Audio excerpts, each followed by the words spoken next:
Apprends comme si tu devais vivre toujours. C'est le mantra et l'objectif de ce podcast. À la découverte de profils inspirants au travers d'entretiens décomplexés. Mon ambition est de créer pour vous et pour moi l'opportunité d'apprendre et de comprendre. Et pourquoi pas de vous donner l'envie d'entreprendre. La curiosité et l'ouverture d'esprit sont les maîtres mots. Mon nom est Pierre Barrault. Et c'est un plaisir que de faire ce chemin avec vous. Ce podcast est sponsorisé par l'ISC Paris, École de commerce et de management.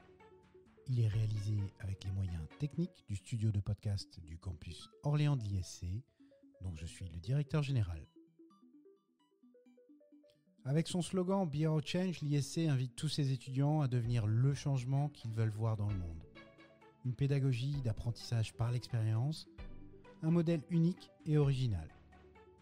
L'ISC Paris, membre de la Conférence des grandes écoles, propose des programmes Bachelor, programmes Master Grande École, Master of Science, MBA, DBA et toute une offre d'Executive Education. Ces deux campus, parisiens et orléanais, sont résolument tournés vers l'international, avec plus de 150 universités partenaires à l'étranger. L'ISC Paris peut également se prévaloir des plus grandes accréditations internationales, mais aussi d'un réseau de plus de 19 000 diplômés présents dans plus de 80 pays. Si comme moi vous êtes persuadé que tout est possible à qui rêve, ose, travaille et n'abandonne jamais, l'ISC Paris vous donnera l'opportunité de devenir celui que vous êtes. Si vous êtes actif sur LinkedIn, votre chemin a certainement déjà croisé celui de Grégoire. C'est un véritable expert du sujet. L'occasion pour moi de parler avec lui de growth marketing, le marketing de la croissance, ces chemins de traverse qu'on trouve pour aller chercher des pourcentages supplémentaires de croissance. Et on va évoquer aussi la présence globale que doit avoir une société, un entrepreneur sur les réseaux sociaux. C'est l'occasion aussi et surtout d'explorer avec lui l'aventure Germinal, la boîte qu'il a cofondée et qui, par son modèle de management, par la vision aussi qu'en a Grégoire, mérite le détour. Il nous raconte son parcours, partage avec nous quelques conseils pratiques, comme il peut le faire par exemple avec ses élèves à HEC ou à l'IX. Mais il nous démontre aussi par l'exemple qu'à cœur vaillant, rien d'impossible. De cette conversation avec celui qui se décrit comme un connard égocentrique, vous ressortirez comme moi avec la certitude que finalement, Grégoire est un mec bien. Il était une fois l'histoire d'un mec bien, Grégoire Gambato. Salut Grégoire. Salut Pierre. Grégoire, c'est un plaisir de te recevoir sur la colle. Merci beaucoup d'avoir accepté mon invitation. J'attends énormément de cet échange. Pourquoi ? Parce que je t'ai vu apparaître en fait sur mon fil LinkedIn et plus le temps a passé, plus tu étais présent. Alors à un moment, je me suis intéressé, je me suis dit mais c'est qui ce gars quand même ? Je vois passer ses posts. Je suis allé sur le site web de ta boîte, Germinal. Et maintenant, voilà les posts sponsorisés de Germinal qui arrivent dans mon fil. Ils arrivent sur mon fil Facebook, ils arrivent sur mon Instagram. Donc, tu es partout en ce moment dans ma vie. Et donc, je me suis dit, mais tiens, ce gars-là, il faut absolument que j'échange avec lui parce qu'il a certainement énormément de trucs à raconter. Puis en plus de ça, voilà, je pense que tu as un parcours hyper intéressant. Donc, pour résumer très, très, très, très, très vite, tu es aujourd'hui le CEO et fondateur d'une boîte qui s'appelle Germinal. C'est ça, cofondateur, on est trois. Cofondateur, oui. Excuse-moi. Alors déjà, un mec qui appelle sa boîte comme un roman de Zola ou comme un mois du calendrier républicain. Moi, C'est exactement ça. ça C'est m'a- le mois du calendrier républicain, tu l'as tout à fait. Voilà, donc ça m'interpelle et tu es principalement sur des sujets de alors, growth marketing, donc c'est de ça dont on va parler de marketing et de croissance et growth hacking de manière générale. En gros, comment est-ce qu'on arrive à hacker, donc à bypasser, je sais pas, j'ai que des anglicismes qui me viennent là, mais voilà. Bah, en fait, moi, j'aime bien dire prendre le raccourci, quoi. Voilà, En gros, c'est comment est-ce que tu vas prendre un raccourci pour aller faire exploser ta croissance? Comment est-ce que tu vas prendre les chemins de traverse? Pardon, je tapais dans le micro. non. Comment est-ce que tu vas prendre les chemins de traverse pour aller chercher la croissance? Ok, très bien, parfait. Alors, est-ce que tu peux nous dire, alors parce que tu as aussi un intérêt, c'est que tu es hyper transparent. Je lisais encore en préparant ce podcast un post que tu as fait sur LinkedIn en juillet où, en gros, tu dis, tiens, voilà notre chiffre d'affaires, on a fait 274 295 euros de chiffre d'affaires, dont le growth 118, dont la formation en ligne 130, et tu détailles tes charges de personnel, tes charges fixes, hyper transparent. Va falloir m'expliquer le pourquoi du comment, mais peut-être avant ça a été quoi ton parcours de vie pour arriver aujourd'hui à être cofondateur de Germinal? Alors moi, j'ai un parcours un petit peu particulier. Je suis pas très... Alors, je suis un mâle blanc entre 25 et 35 ans, hein, donc même, il faudra quand même... mon parcours est pas non plus extrêmement... Enfin, je fais pas non plus partie de la diversité, mais en gros, moi, je suis le petit-fils donc en fait, je suis de la deuxième génération d'immigrés italiens. En fait, mes grands-parents sont arrivés en Italie des deux côtés pour travailler dans la cimenterie. D'accord. Et en gros, en gros, tous mes grands-parents ont été à l'école à 12 ans, hein. Mhm. Et mes parents, en gros, dans ma famille proche, il n'y a aucune personne qui a été allée au-delà du bac dans la génération d'avant. Ok. Donc là, dans notre génération à nous, du coup, moi et mes frères et sœurs, on est les premiers à avoir dépassé le bac pour faire des études. Donc déjà, Fierté de la dire que, famille. voilà, fierté de la famille. Et du coup, ça explique pas mal de choses assez particulières parce qu'en fait, on se rend pas compte. Tu vois, moi, j'ai des amis, je discute avec eux, leurs parents et leurs grands-parents étaient polytechniciens et c'est génial. Et c'est pas moins dur de faire polytechnique hein, quand Ouais. Non. tes parents et tes grands-parents. En La fait, sélection est tout aussi difficile. Ouais. la sélection est tout aussi difficile, mais ça pose des choses un peu différemment, on va dire. Et moi, du coup, j'ai découvert le concept de prépa, en fait, quand mon frère est parti dans une prépa après un bac technologique. Donc, je ne savais pas exactement ce que c'était. Pour moi, une prépa, c'est un truc où tu travailles, tu avais des DS le samedi matin et où tu sortais le jeudi soir, parce que mon frère n'était pas très appliqué en prépa, même s'il il a réussi à avoir une école cool.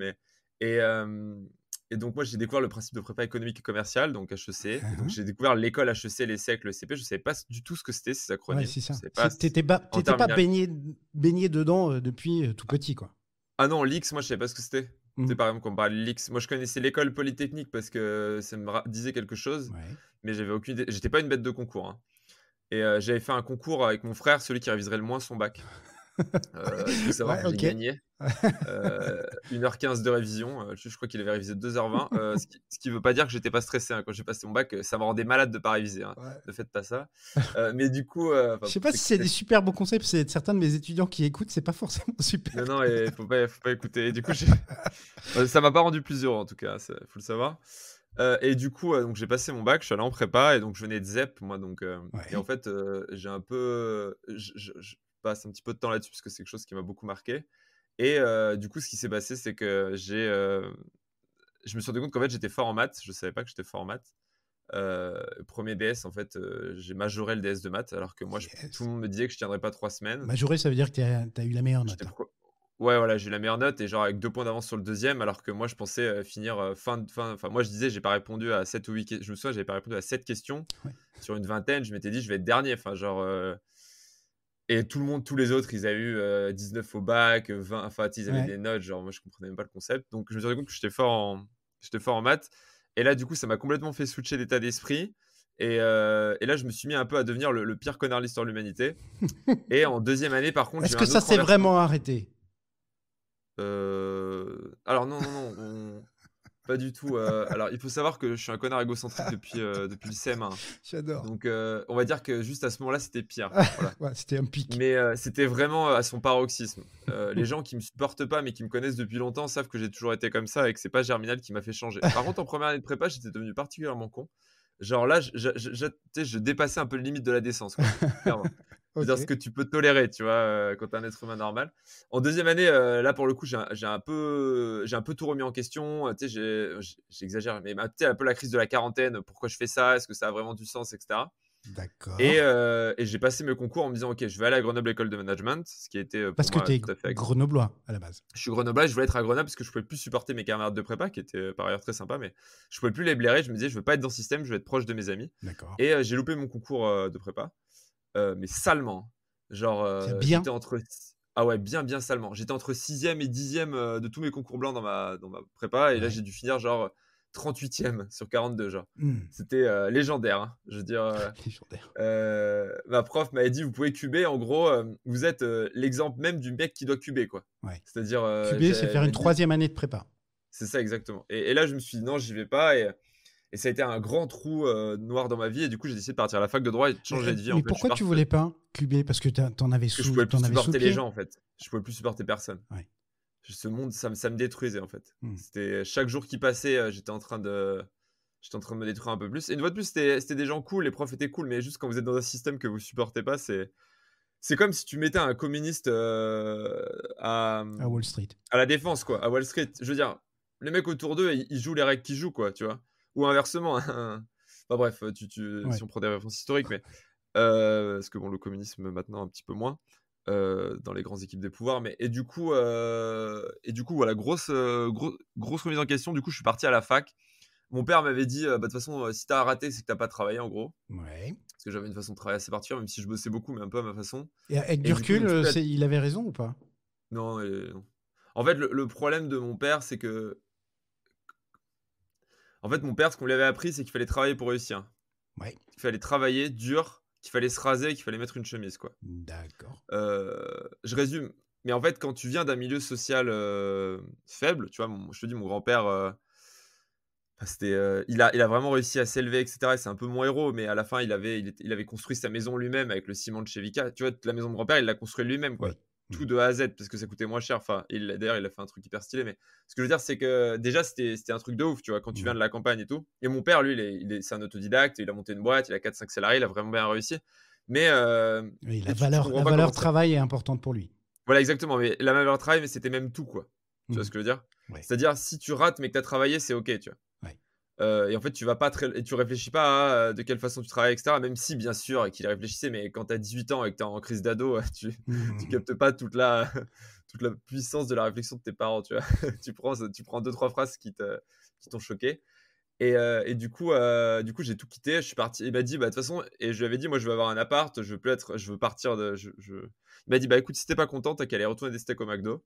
Ouais. Je dis: «OK». J'ai candidaté dans tous les McDo autour de chez moi. J'étais pris que dans un seul, le plus loin. Ouais. Je me Déjà, tu as suis mis été en pris, c'est coloc. pas mal. C'est pas mal. Ouais, ouais, alors c'était dur, j'ai galéré, hein, mais j'étais pris pour mes études en plus. Normalement, ils prennent tout le monde et je sais pas, mon CV devait pas être ouf. J'ai été pris que dans un McDo qui était un peu dans la zone. Du coup, je faisais 1 heure de trajet pour y aller, 1 heure de trajet pour revenir en tram alors que je bossais 3 heures. C'est des shifts de 3 heures. Ouais. Donc faire 2 heures de transport pour 3 heures de taf à 8,2 € net de l'heure, c'est pas hyper rentable. Mais du coup, j'ai attaqué mes études de droit et j'ai payé mon loyer comme ça et après c'est monté donc tu sais, j'ai un peu pris mon indépendance, je me Mmh. suis un peu reconstruit et après j'ai monté une première boîte pour mon master 1, un gros échec. En gros, j'étais en mode cahier des charges. Ouais. Je suis allé voir un dev, j'ai fait un cahier des charges d'une application mobile que j'avais imaginé dans ma tête, à qui j'avais demandé à des potes s'ils trouvaient ça cool, hein. Bien sûr, il m'avait dit: «Oui, hein, Mais oui, personne te dira jamais que carrément. ton idée, c'est de la merde». Ouais. J'ai développé une appli mobile pendant 10 mois avec un dev, on n'a jamais eu aucune traction, aucun euro de chiffre d'affaires, une catastrophe. D'accord. Deuxième boîte, je suis parti, donc j'ai enchaîné, c'était pendant mon master 2, boîte de e-commerce. Il y avait deux cofondateurs, qui m'ont accepté avec eux. Là, je faisais l'acquisition. Donc là, un peu plus, on a fait 3 000 à 4 000 € de chiffre d'affaires. Donc, on prenait 10 ou 15% sur les produits. Donc, ça correspond Ça à 450 commence. € pour nous. Donc, c'est très, très peu. Mais Mmh. j'ai tâté un peu le chiffre d'affaires. Et après, j'ai quelqu'un qui, donc, pour mon stage de fin de master 2 en droit fiscal, donc rien à voir, mais j'ai un mec dans mon directeur de master, en gros, il m'a laissé un peu faire ce que je voulais parce que j'étais hyper actif, dans le master en tant que président de l'asso. D'accord. Et du coup, il a dit, allez, tu fais un stage qui a rien à voir, je sais très bien que tu feras pas du droit, je te laisse y aller, quoi. En gros, on a eu un appel comme ça où C'est smart, en tout cas. il est très très smart, ce directeur de master. En gros, il m'a dit, pour votre mémoire, faites court, genre 30 pages, Ouais. genre juste soyez décent, quoi. Descends. Genre, il me l'a dit d'une autre façon, mais Ouais. c'est ce que ça voulait dire. Et il m'a mis genre 18. Il avait même pas lu mon rapport Mhm. parce qu'il savait très bien que c'était de la merde. Mais en gros, j'avais tellement donné au master, il savait très bien que si je redoublais, que si j'avais pas mon année, ça allait être une catastrophe. Ouais, et puis c'était pas l'enjeu, de Euh, toute façon, là. non, c'était pas l'enjeu et il a très bien compris comment ça marchait, hein. Après, il m'a rappelé 2 ans plus tard, 3 ans plus tard, pour me demander un coup de main sur un truc et j'y suis allé, quoi. Il sait très bien comment ça Ouais. marche. Et, et pour le coup, j'avais bossé mes trucs et tout, hein. Peut-être que mon mémoire, il valait 13, quoi. Il valait pas. Bon, c'est pas mal. Ou Ça, 12, ça hein, je m'étais passe, pas hein. foutu. Ça passe. Ça suffit. Oui, oui, ça passe. Mais lui, en tout cas, il m'a mis une bonne note pour dire, il savait très bien que dans les matières, j'étais pas sûr que j'ai des très très bonnes notes. Et bref, ou peut-être que non, hein. Peut-être que ça méritait vraiment 18, mais j'ai un tout petit doute quand même. Mais si. Ouais, non, non, mais c'est moi qui l'ai écrit, donc. Et du coup, et du coup là, j'ai rejoint un espace de coworking donc Coworking Grenoble, un espace de coworking à Ouais. Grenoble. En gros, je travaille pour l'espace et le fondateur Mathieu m'avait dit, en gros, faut lancer une activité pour que tu puisses payer ton salaire. Mhm. Et du coup, j'ai lancé des formations au growth hacking. C'est à cette époque-là que j'ai. En fait, un mec m'a dit, tu fais du growth hacking. J'ai dit quoi? Et j'ai tapé sur internet. J'ai dit, putain, c'est exactement ce que je faisais dans ma boîte juste avant. D'accord. Et en fait, j'en faisais sans vraiment le savoir. J'avais pas de terme. C'était en 2016, donc à l'époque, le terme n'était pas non plus hyper répandu Alors, comme à Grenoble. dans les 3 auditeurs de la colle, il y a ma mère. Est-ce que tu peux lui expliquer ce qu'est le growth hacking?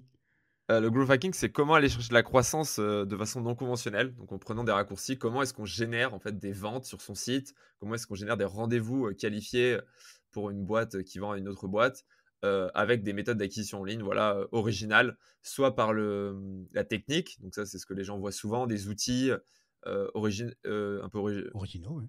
originaux, ouais. Soit par la méthodologie. Donc c'est vraiment avec un état d'esprit bien particulier.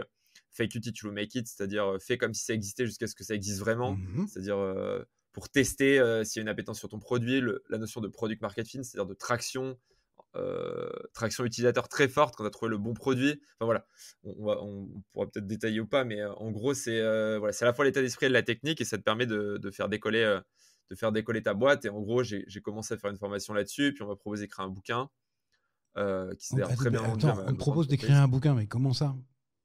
Il y a un Bah, en gars, fait, il y a un gars qui vient te toquer à la porte et qui te dit ouais, tiens, viens, on écrit un bouquin? co-auteur, en fait, c'est Frédéric Canvet, qui d'ailleurs a écrit peut-être 75% ou 80% du livre. Il a fait un travail énorme, ça a vraiment été la locomotive. Et en fait, on devait être 4 pour écrire il devait être 3 pour écrire un livre et il leur manquait quelqu'un pour certaines parties. Mhm.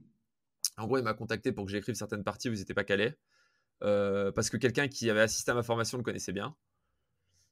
Et du coup, j'ai dit OK. En fait, les 2 autres co-auteurs se sont débinés. Du coup, on s'est retrouvés qu'à 2. Du coup, moi, j'ai écrit quand même 15% du livre comme je devais le faire au début. Il a écrit 85 au lieu de 40, quoi. Ouais.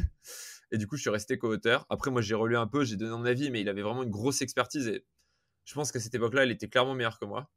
Maintenant, je pense que je l'ai rattrapé, mais à cette époque-là, il me roulait vraiment dessus. Mais du coup, je suis resté co-auteur.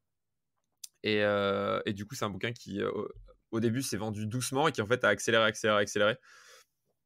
Et on a fini à plus de 4000 ventes. Et là, on l'a réédité. Alors, Et ça s'appelle le growth hacking aux éditions ouais, aux Duno. éditions Duno, ouais. 8 8 semaines pour doubler votre. le nombre de vos prospects. Ouais. Ouais. Tu vois, j'ai fait mes recherches. Ouais, ouais. Bien, ouais. Et réédité en août 2020. Exactement. Et qui se vend plutôt bien. Et encore là. Et tout seul pour le coup. Et ça, c'est en parallèle de la création de Germinal? non, ça du coup c'était avant, c'est mon espace de coworking. D'accord. Et là du coup, je lance un accélérateur de startup aussi, 2 batchs. Et là je me dis ok, je vais lancer un accélérateur de startup qui accélérait les boîtes grâce au growth hacking, parce Ouais. que c'est mon expertise. Et là je vais voir mon employeur et je lui dis j'aimerais bien me lancer, etc. Et je te donnerai des parts. Et lui il dit non, je vois pas ça comme ça, etc. Bon bref, moi je voulais être entrepreneur en lui donnant un peu de parts, lui il voulait avoir plus de parts que ça. Enfin, Mhm. discussion Compliqué. logique entre un employeur et son salarié. Ouais. Et j'ai eu des discussions comme ça avec des gens de mon équipe qui voulaient partir et je pense qu'il avait raison. Du coup, je suis parti en freelance en attendant de voir ce qui pouvait se passer.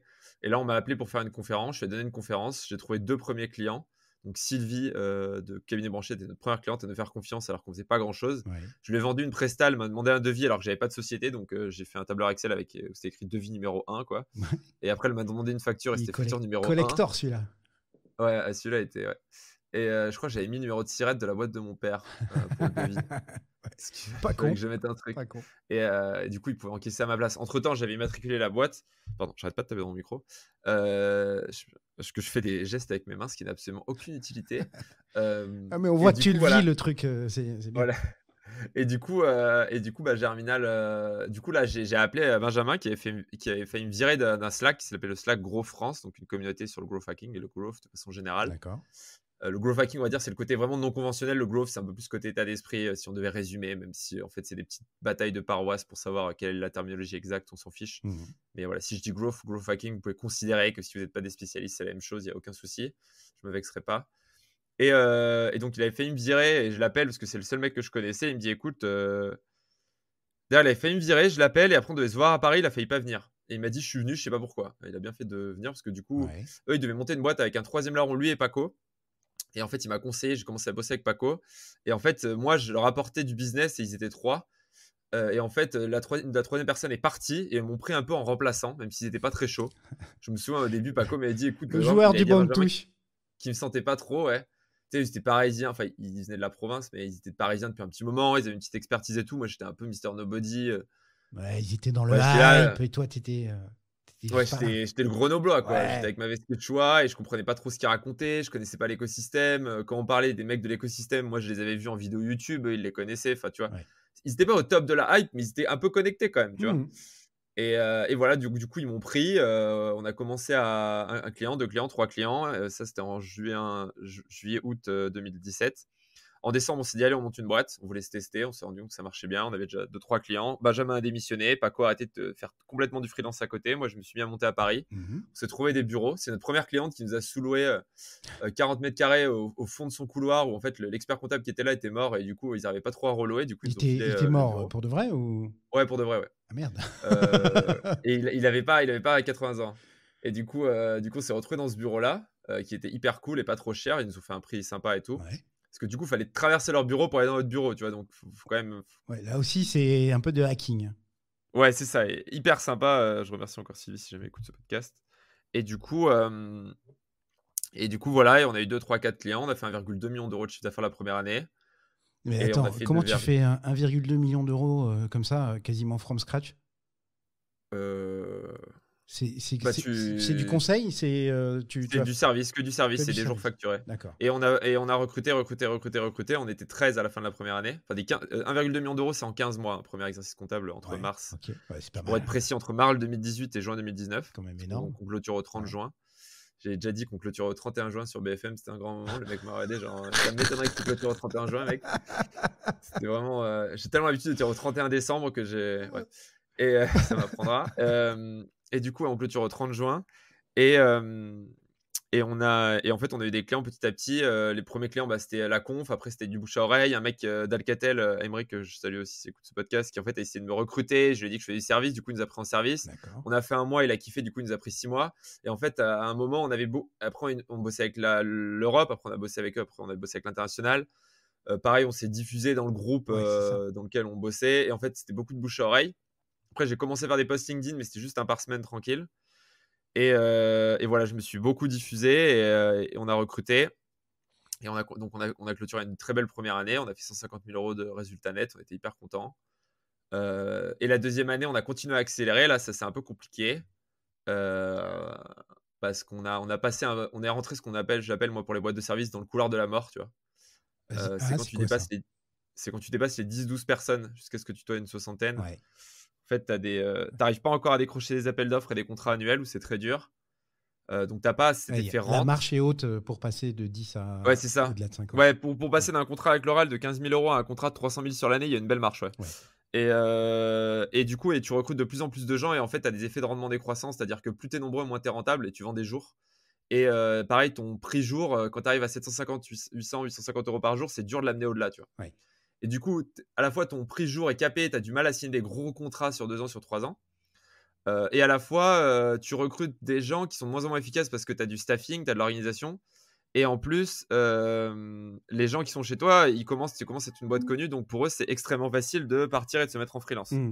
Oui. Ce qui fait que tous les gens de ton équipe, ils veulent partir quand ils veulent et se mettre en freelance. Donc en fait, tous ces effets cumulés, ça crée ce qu'on appelle le couloir de la mort. Du coup, qui fait qu'il est très compliqué de monter une boîte de service. Donc nous, on s'est pris pas mal de gamelles, mais on a continué à grossir en chiffre d'affaires. Et avec le confinement, on s'est dit, il faut qu'on lance une offre scalable. Parce qu'on avait toujours voulu lancer un produit, on avait essayé de faire pas mal de trucs, on va pas le détailler, mais du coup, là, on s'est dit, allez, on se lance et on a lancé de la formation en ligne parce que ça scale. Ouais. On a eu un gros succès très rapidement. Et C'est quoi, après, c'est quoi gros succès? Enfin, si tu peux le je sais dire. pas, on a fait 30 000 euros le premier mois, 80 000 euros le deuxième. Et en termes de nombre de formations? Je sais pas, ça doit faire. La formation était à 1000 euros à peu près, donc ça fait 120 formations vendues en 2 mois, quoi. Ah ouais, c'est Alors c'est beaucoup. que c'est un domaine qui est déjà concurrentiel. Avec tous nos concurrents nous avaient dit, n'y allez pas, vous allez vous péter les dents. Ouais. Bon, il s'avère que je me suis déjà pété les dents au rugby, donc il n'y avait plus rien à péter, donc ça a marché. Et non, parce que mes dents du haut sont fausses pour ceux Ah, qui voient mes photos, et ok. tout le monde se fout de la gueule de mon sourire parfait. Sachez que c'est des fausses dents. Voilà. Ok. Du coup, C'est noté. voilà, c'est noté. Et du coup, on a commencé comme ça. Après, on a lancé. Donc on a vu que ça marchait. Et bah, une fois de plus, en résumé, on s'est dit, et si on lançait une formation par abonnement, où genre les gens payent par mois, au lieu de vendre des formations à l'unité. Ouais. Et en fait, on a lancé ça et ça a hyper bien marché. Il y a plein de gens qui sont inscrits et ainsi est né en fait l'antichambre. C'est notre nouveau produit du coup qui scale. Donc on continue à faire du service. Ça a pris la moitié de notre chiffre d'affaires et maintenant cette partie-là c'est la moitié. En fait, les gens ils payent au mois pour être sur une plateforme en fait où il y a 80 heures de formation vidéo, il y a des centaines d'articles qui sont écrits par des mecs de chez nous. Il y a une communauté, il y a des outils pour t'aider à faire ton acquisition. C'est de En gros, l'amélioration continue. c'est ça. En fait, tu veux apprendre à exécuter une stratégie et à scaler. En fait, c'est apprendre à exécuter. En gros, tu veux faire du growth, tu viens sur notre plateforme, on prend du jour 1 au jour 360. En gros, on te fait progresser, on te donne les outils, on te donne des deals, même sur des outils. Tu as une communauté où tu peux poser des questions, Mhm. tu as des formations, tu as un parcours personnalisé. En gros, en fait, on a construit l'outil qu'on aurait rêvé d'avoir quand on a lancé Germinal Ouais, pour progresser. compris. Et d'ailleurs, c'est assez bien résumé quand je dis ça. Je sais pas si C'est assez pas. génial. Enfin, Non, parce que vendu je comme ça, c'est galère. bien vendu en tout cas. Non, parce que je galère à résumer ce que fait l'antichambre. Mais en fait, c'est ça, on construit. En fait, on veut faire monter nos salariés en compétences pour que ce soit des brutes, alors que les gens, ils arrivent souvent, ils ont des bases qui sont assez. Parfois, on a des débutants qui arrivent avec des bases pas très solides, Mhm. qui ont des grosses qualités autres, mais qui n'ont pas des bases solides. Et en fait, c'est l'outil pour les faire exploser, quoi. Ouais. Voilà. Et du coup, c'est un abonnement. Et aujourd'hui, ça nous fait 120 000 euros de revenus récurrents par mois. Mais ça veut dire que tu produis aussi énormément de contenu alors pour Bah, alimenter. c'est ça, on sort à peu près 5 heures de formation studio, 4 heures de formation live et 25 articles par mois. Ah oui. Ouais, Et c'est une équipe, c'est j'ai une équipe contenu qui c'est fait. hyper consommateur de ressources, ça, non? Ouais, c'est consommateur de ressources, mais qui est 5000 personnes sur la plateforme ou 300, je produis la même quantité de contenu. Pas faux. Pas faux. Donc ça scale. C'est-à-dire que là, aujourd'hui, on est rentable avec le nombre d'utilisateurs qu'on a et quand on aura 3 fois plus d'utilisateurs, on sera beaucoup plus rentable et même ma team contenu, elle va à peine bouger, quoi. Ok. Il y aura peut-être une personne de plus parce que, à la rigueur, mais c'est tout. Donc, pour résumer, Germinal, c'est des activités de conseil, c'est des sessions de formation et c'est l'antichambre qui est logique, formation continue et Bah voilà, amélioration constante. l'outil qu'on aurait rêvé d'avoir si enfin, en gros, si vous voulez devenir vraiment bon en growth, en acquisition en ligne, bah c'est l'outil qu'il vous faut, quoi. Et c'est l'outil qu'on aurait rêvé d'avoir quand on s'est lancé. Donc c'est vraiment, c'est à la fois, tu vois, il y a des podcasts avec des news toutes les semaines. Tu vois, on est en train vraiment de construire un outil où, par exemple, on te dessine ton système d'acquisition. Où, en Ouais. gros, tu dessines tu sais, tu mets en place tous tes canaux, etc. Enfin, en fait, c'est tellement de choses, c'est vraiment ça. C'est en gros, si vous dites, OK, j'ai envie de devenir une machine là-dedans, bah, faites confiance à des mecs et des nanas qui sont devenus des machines et on a rétro-engineering un peu la façon dont on avait appris pour faire que ce qu'on a appris en 3 ans, les gens peuvent l'apprendre en 6 mois, quoi. Je comprends. Comment tu arrives à personnaliser la relation? Parce que c'est ça la limite du scale-up. Bah, c'est que les gens, ils posent une cinquantaine de questions au début et en fonction de ça, on leur propose des parcours personnalisés différents. Ah, c'est intelligent ça. Du coup, ce qui fait qu'ils sont pas perdus dans le contenu. Alors, les parcours personnalisés, on les a sortis il y a 2 semaines, donc on doit progresser. Mais pareil, on propose aux gens des templates, donc des modèles de système d'acquisition.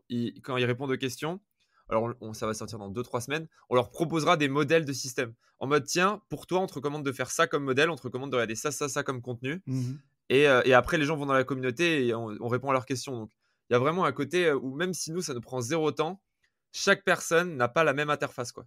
Tu vois ce que je veux Ouais, dire? je comprends. Il existe peut-être aujourd'hui 6 ou 7 produits différents en fonction de ton niveau et de ce que tu vas Ouais, apprendre. c'est ça. Tu as une approche hyper modulaire, ce qui permet de, comme un peu des Lego, de monter le truc qui va bien pour la bonne personne. C'est ça exactement et ça, bien entendu, ça va prendre du temps et on affine, on affine, on affine, mais on pense que d'ici, quelques mois, on aura peut-être 20 ou 25 parcours différents et qui pourront s'adapter aussi en fonction de tes contenus et des quiz et des réponses que tu donnes. Tu sais, où l'objectif à terme, c'est que, en fait, même en connectant tes analytics, donc en collectant Ouais, ta donnée, on puisse te recommander du parcours et des expérimentations en fonction de la donnée de tes canaux d'acquisition. d'accord. Ok. Donc, c'est-à-dire, demain, tu branches Facebook, Google, etc. Et on te dira, OK, là-dessus, t'es pas bon, il faut que tu apprennes ça. Là-dessus, t'es bon, tu peux faire ça. Là-dessus, on te recommande de faire ça. On te recommande de faire des pubs Amazon, parce qu'on voit que tu es dans le e-commerce et que tu fais pas de pub sur Amazon. Mhm. Tu vois ce que je veux dire? Ouais, ouais. Avec tel article. Donc, ce sera bah, à terme, je pense que ça deviendra un vrai outil de pilotage et d'apprentissage. Et en parallèle de ça, tu continues avec Unilever, la Société Générale, Engie, La Poste, LVMH. Ouais, totalement, ouais. En Je suis en gros, train de relire ta liste de clients, hein, ce qui est quand même assez ouais, c'est ce qu'on impressionnant. appelle le mur de logo, ouais, chez nous. Ouais, bah, En gros, on a bossé avec à peu près un tiers du CAC 40. Euh, bon, on a des clients avec lesquels on bosse beaucoup, beaucoup, d'autres avec lesquels on a fait quelques missions. Mais en gros, on bosse avec beaucoup de scale-up, de startups qui attaquent ou de scale-up de boîtes en hyper-croissance. Genre, tu vois, on bosse pas mal avec Ornicar, etc. Cityscoot, tu vois. Euh, Ouais. Cdiscount, ouais, on a bossé pas mal avec eux. On a bossé un petit peu avec Payfit, qui a levé 110 millions, etc. Donc, Et comment tu rentres dans ces comptes-là? ça, c'est que du bouche-à-oreille, hein, quasiment. D'accord. Et c'est des gens qui te recommandent. Au début, les deux premières boîtes qu'on a eues, c'est Hapital et Cityscoot. On les a eues en faisant de la prospection par email. Mhm. Et ensuite, ça a été du bouche à oreille. Et maintenant, après, maintenant, il y a tout le marketing qu'on fait hein, qui nous permet d'aller chercher Ouais, ces boîtes-là. ouais.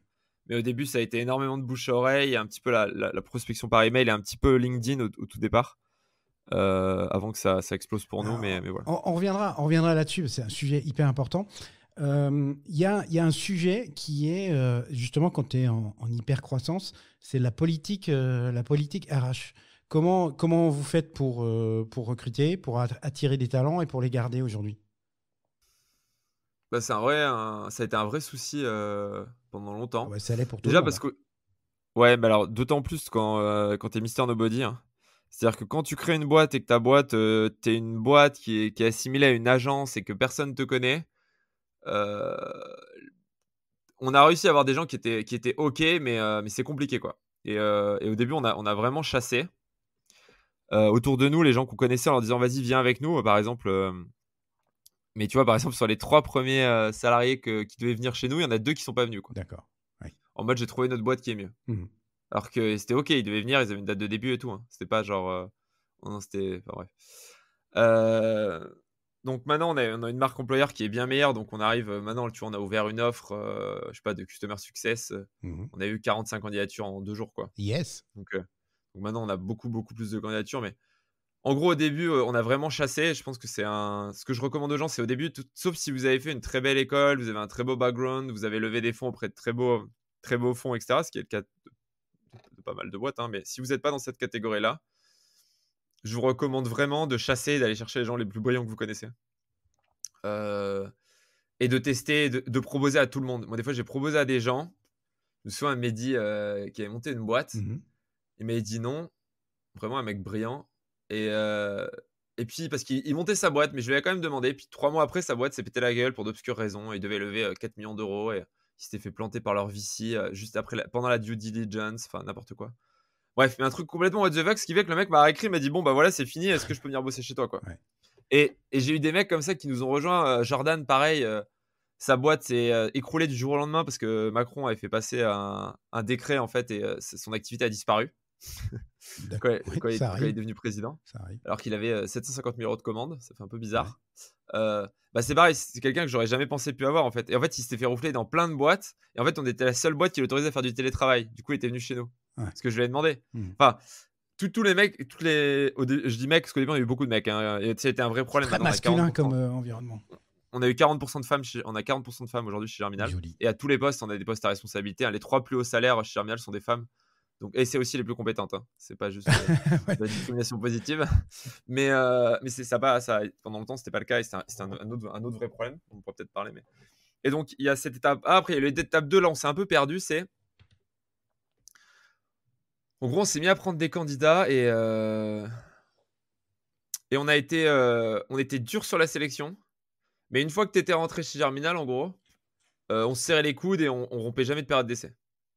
D'accord. Et parce qu'en fait, on savait jamais vraiment. Les gens disaient ouais, mais il est pas bon avec moi, peut-être qu'il est bon avec les autres. Tu vois ce que je veux dire? Ouais. Et des fois, et puis des fois, on disait que quelqu'un était pas bon, mais en fait, il y avait pas vraiment de critères. Et en fait, en gros, on utilise un peu la WHO, A Method for Hiring, tu vois, la méthode pour recruter des players, tu sais, avec certains types d'entretiens et tout qui marchent plutôt pas mal. Alors, il y a d'autres Tu trucs à. peux détailler? Bah, en gros, en résumé, c'est tu fais une scorecard, donc tu vas déterminer très précisément qui tu veux au début, sans penser à quelqu'un. Ouais. Donc le but, c'est de dire ok, j'ai besoin de ça, ça, ça, ça, et tu vas créer un truc cohérent. Et tu vas t'y tenir. C'est-à-dire que quand tu vois un profil hyper bon, mais qui en fait remplit pas ses cases, tu le prends pas. C'est Et ça, hyper c'est hyper dur. important. C'est hyper dur. Non, non, mais t'es pas obligé de prendre exactement. Mais je veux dire, moi, ça m'est arrivé de voir passer un mec ou une nana qui fitait pas avec 80% de ce que je voulais, mais me dire il est talentueux, il me le faut, tu vois. Ouais. Non, non. Prends quelqu'un dont tu as besoin. Parce Ouais, que mais il même est hyper quelqu'un. talentueux quand même. Merde. Ouais, ouais, ouais, mais ça, on a fait ça avec un data scientist et en fait, un génie, hein. Ouais. Vincent, enfin, qui était en stage, mais vraiment très très fort. Ça tournait très très bien dans sa tête. Le problème, c'est qu'il se faisait chier, quoi. Mm. Et en fait, il est arrivé, il pouvait pas s'épanouir, il y avait aucun moyen de s'épanouir. Du coup, il se retrouvait à faire du scrapping, qui est de la collecte de données en ligne. Et juste, ça le faisait péter un câble et en fait, juste, on le prenait, on lui donnait pas un taf à la hauteur de son talent, quoi. Ouais, je comprends. Donc, il y a un vrai sujet pour moi. Donc, les scorecards, et ensuite, c'est faire des entretiens où en fait, tu parles à la personne de toutes ces différentes. Une fois de plus, je fais un gros résumé, hein, de toutes ces différentes expériences. En fait, essayer de comprendre pourquoi il est passé entre chaque expérience. D'accord. Comment ça se passait avec son manager, comment ça se passait avec les gens de son équipe, pourquoi il bossait, ce qui était bien, ce qui était pas bien, et de comprendre pourquoi il a changé. Et en fait, tu arrives à dessiner des parcours de vie, à avoir des patterns. Par exemple, si tu as quelqu'un qui s'est fait, par exemple, virer de ses 3 derniers jobs Mhm. parce que son patron était incompétent, Ouais.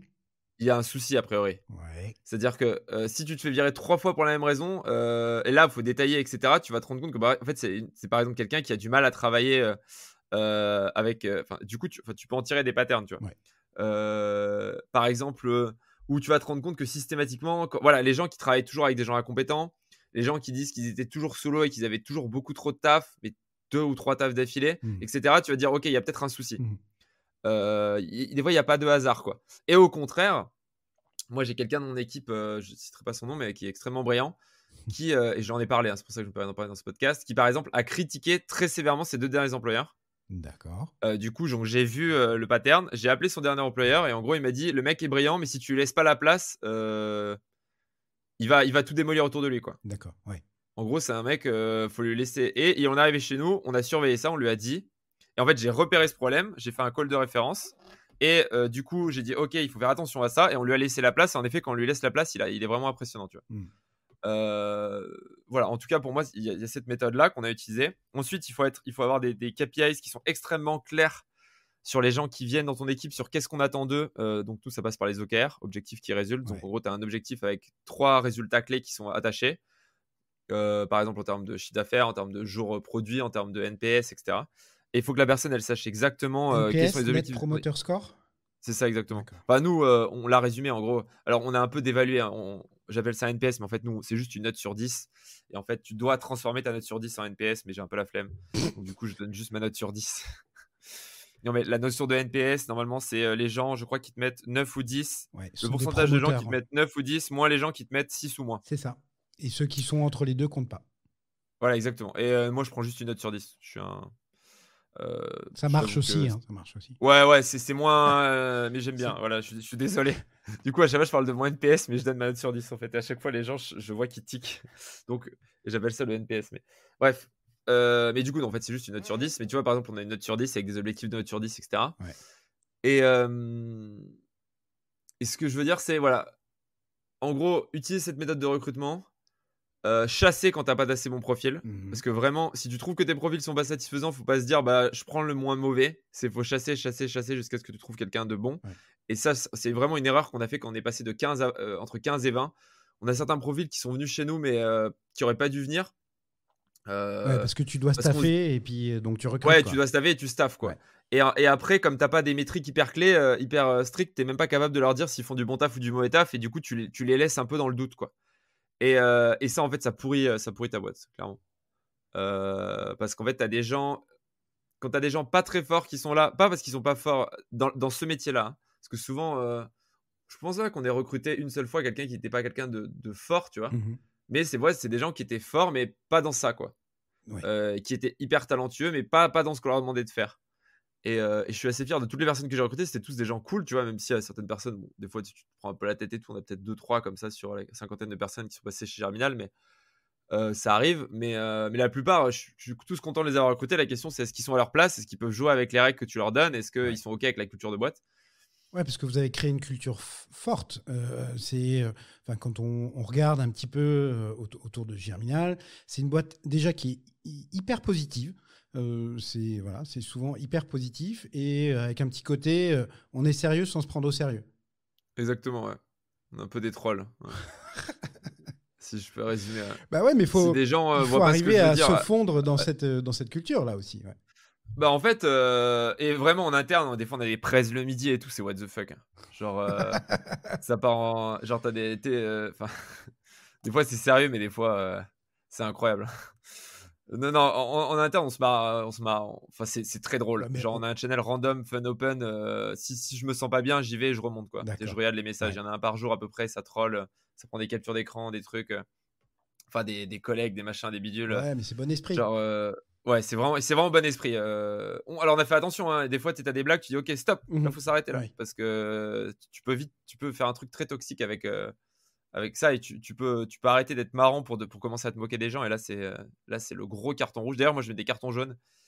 Et au bout de 2 cartons jaunes, tu as un carton rouge. Et quand tu as un carton rouge, tu n'as plus accès ni au Slack, ni au Messenger, etc. C'est un peu Oh gênant pour là! travailler. Ah oui, J'en ai mis qu'un seul. d'accord. Ok. Pas accès pendant une semaine, hein. Au début, c'est une suspension temporaire. Ok. Mais j'en ai mis qu'un seul. C'était un de mes cofondateurs. En Et on a plus. plus de soucis. Ok. Ouais, mais des fois, faut montrer l'exemple aussi, tu vois. Parce Il que y a si t'as l'exemplarité un du chef. Ouais. cofondateur, et une fois de plus, c'était OK.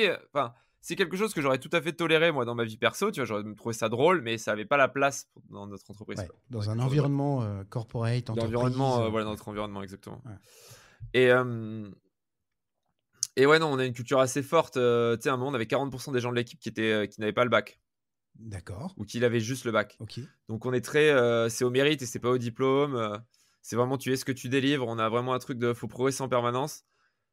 Mais Est-ce que tu tombes pas dans le travers inverse, c'est-à-dire que bah, si par je pour le coup crève. s'il y a un gars qui vient hyper diplômé, bah, tu le regardes finalement différemment? Si, à un moment, on l'a fait, hein. Ouais. Euh, Parce que et petite revanche sur l'histoire, on peut le dire, tu donnes des cours à HEC, tu donnes des cours à l'X, Ouais, tu donnes des cours à l'ESCP, on l'a dit, même à l'EDEC, c'est pour dire. ouais. Donc ça veut dire que là-dedans, il y en a bien qui un jour se diront, tiens, mais si j'allais bosser avec Grégoire.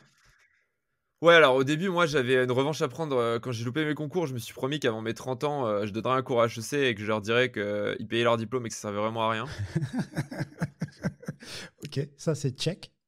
Voilà, alors j'ai donné mon cours à HEC. Finalement, je leur ai fait la blague en leur disant que 50 000 euros, c'était quand même un peu cher.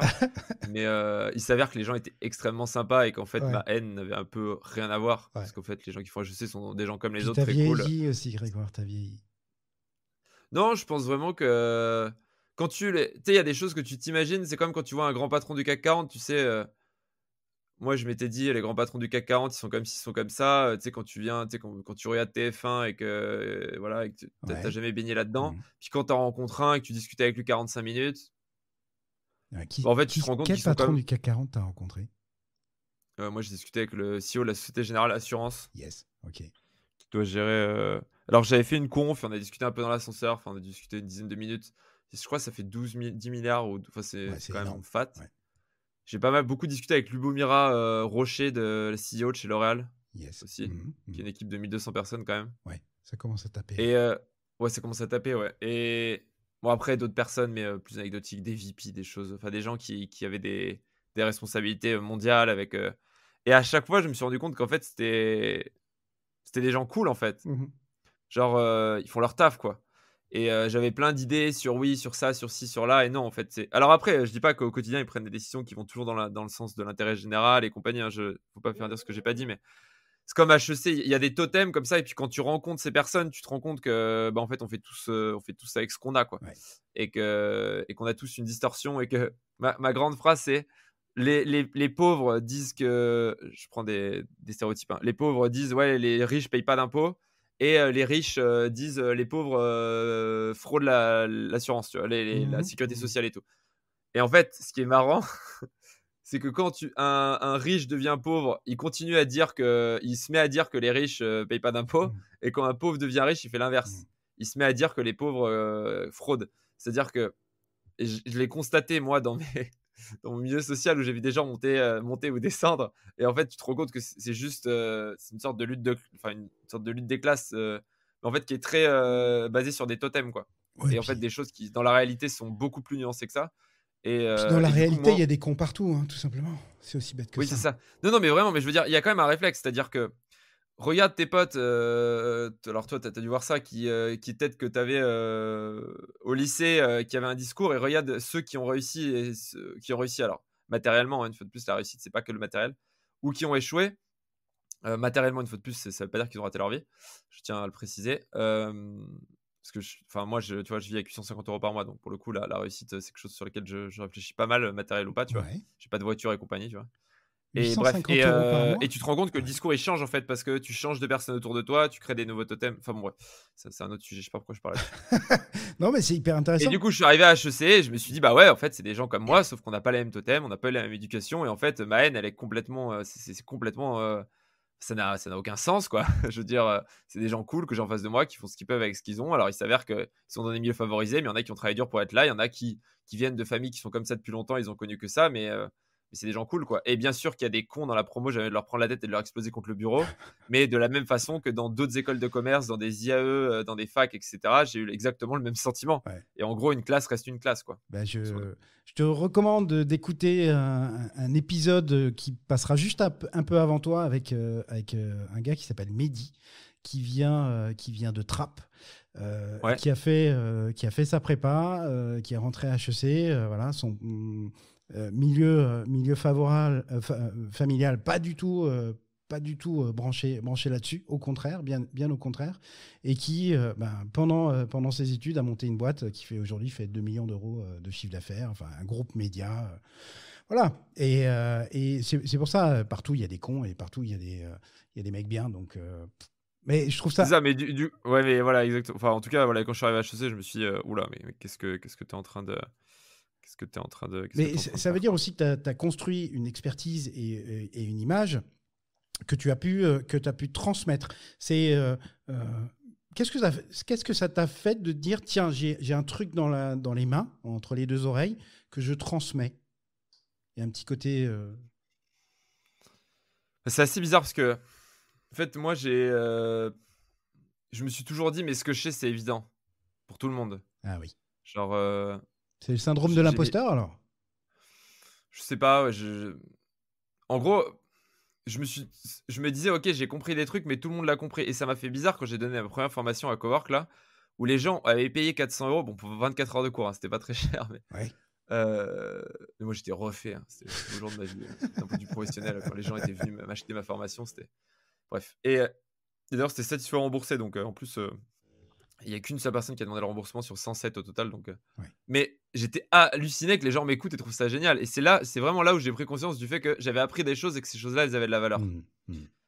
Et heu et du coup, c'est assez incroyable de se dire: «Je parle à des gens et dans 3 heures, une leur vision du monde sur un sujet, hein, qui est pas énorme, mais leur vision du monde sur un sujet aura changé». Et à la fois, c'est génial, et à la fois, au début, je faisais tout pour convaincre mes interlocuteurs que j'avais raison, Oui. que ma vision du monde, c'était la bonne. Puis j'ai mûri et je me suis rendu compte que j'avais quand même une grosse responsabilité. Ouais. Parce que si je raconte quelque chose qui m'arrange, mais qui n'est pas nuancé ou qui n'est pas proche de la vérité, bah, je peux emmener tous ces gens-là dans la mauvaise direction. Tu vois ce que je veux dire? Oui, complètement. Tu as une Et vraie responsabilité, ouais, c'est vrai. j'ai été un peu hanté par, des choses que j'ai dit à des étudiants, et un an après, je me suis rendu compte que c'était pas vrai, tu Ah vois? merde. Que j'y croyais dur comme fer à ce truc. Oups. Bon bon, Après, je me suis rendu compte que c'était quand même extrêmement important d'être clivant pour que les étudiants ils t'écoutent, Ouais. parce que vu qu'ils retiennent 5 à 10 du cours, hem, c'est important de dire des choses vraies, mais c'est aussi important d'avoir un avis tranché Mmh. pour que ça leur permette dans leur tête de se positionner avec d'autres avis qu'ils ont eu d'autres profs et après de faire un peu la moyenne qui leur convient en fonction de leur expérience perso. Ouais.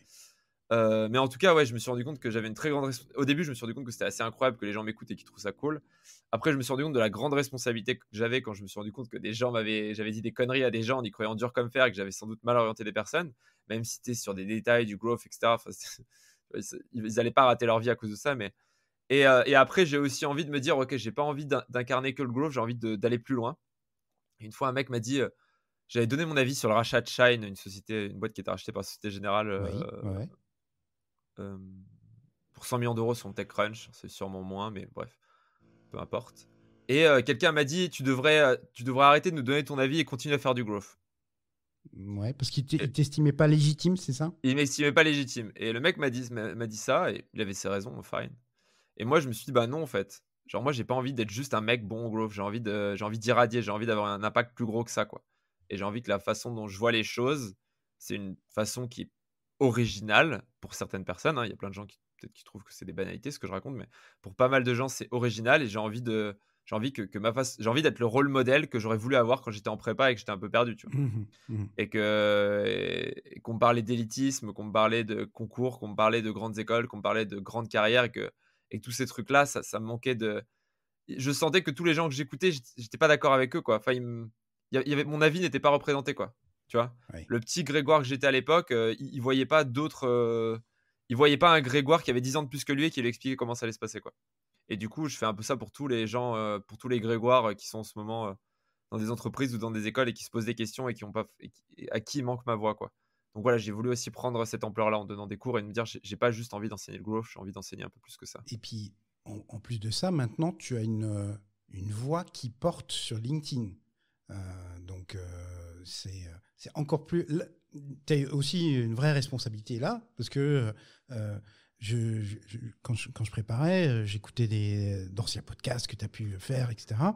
Et tu as quoi, entre 300 000 et 500 000 vues par mois, c'est ça? J'ai bien lu ou pas?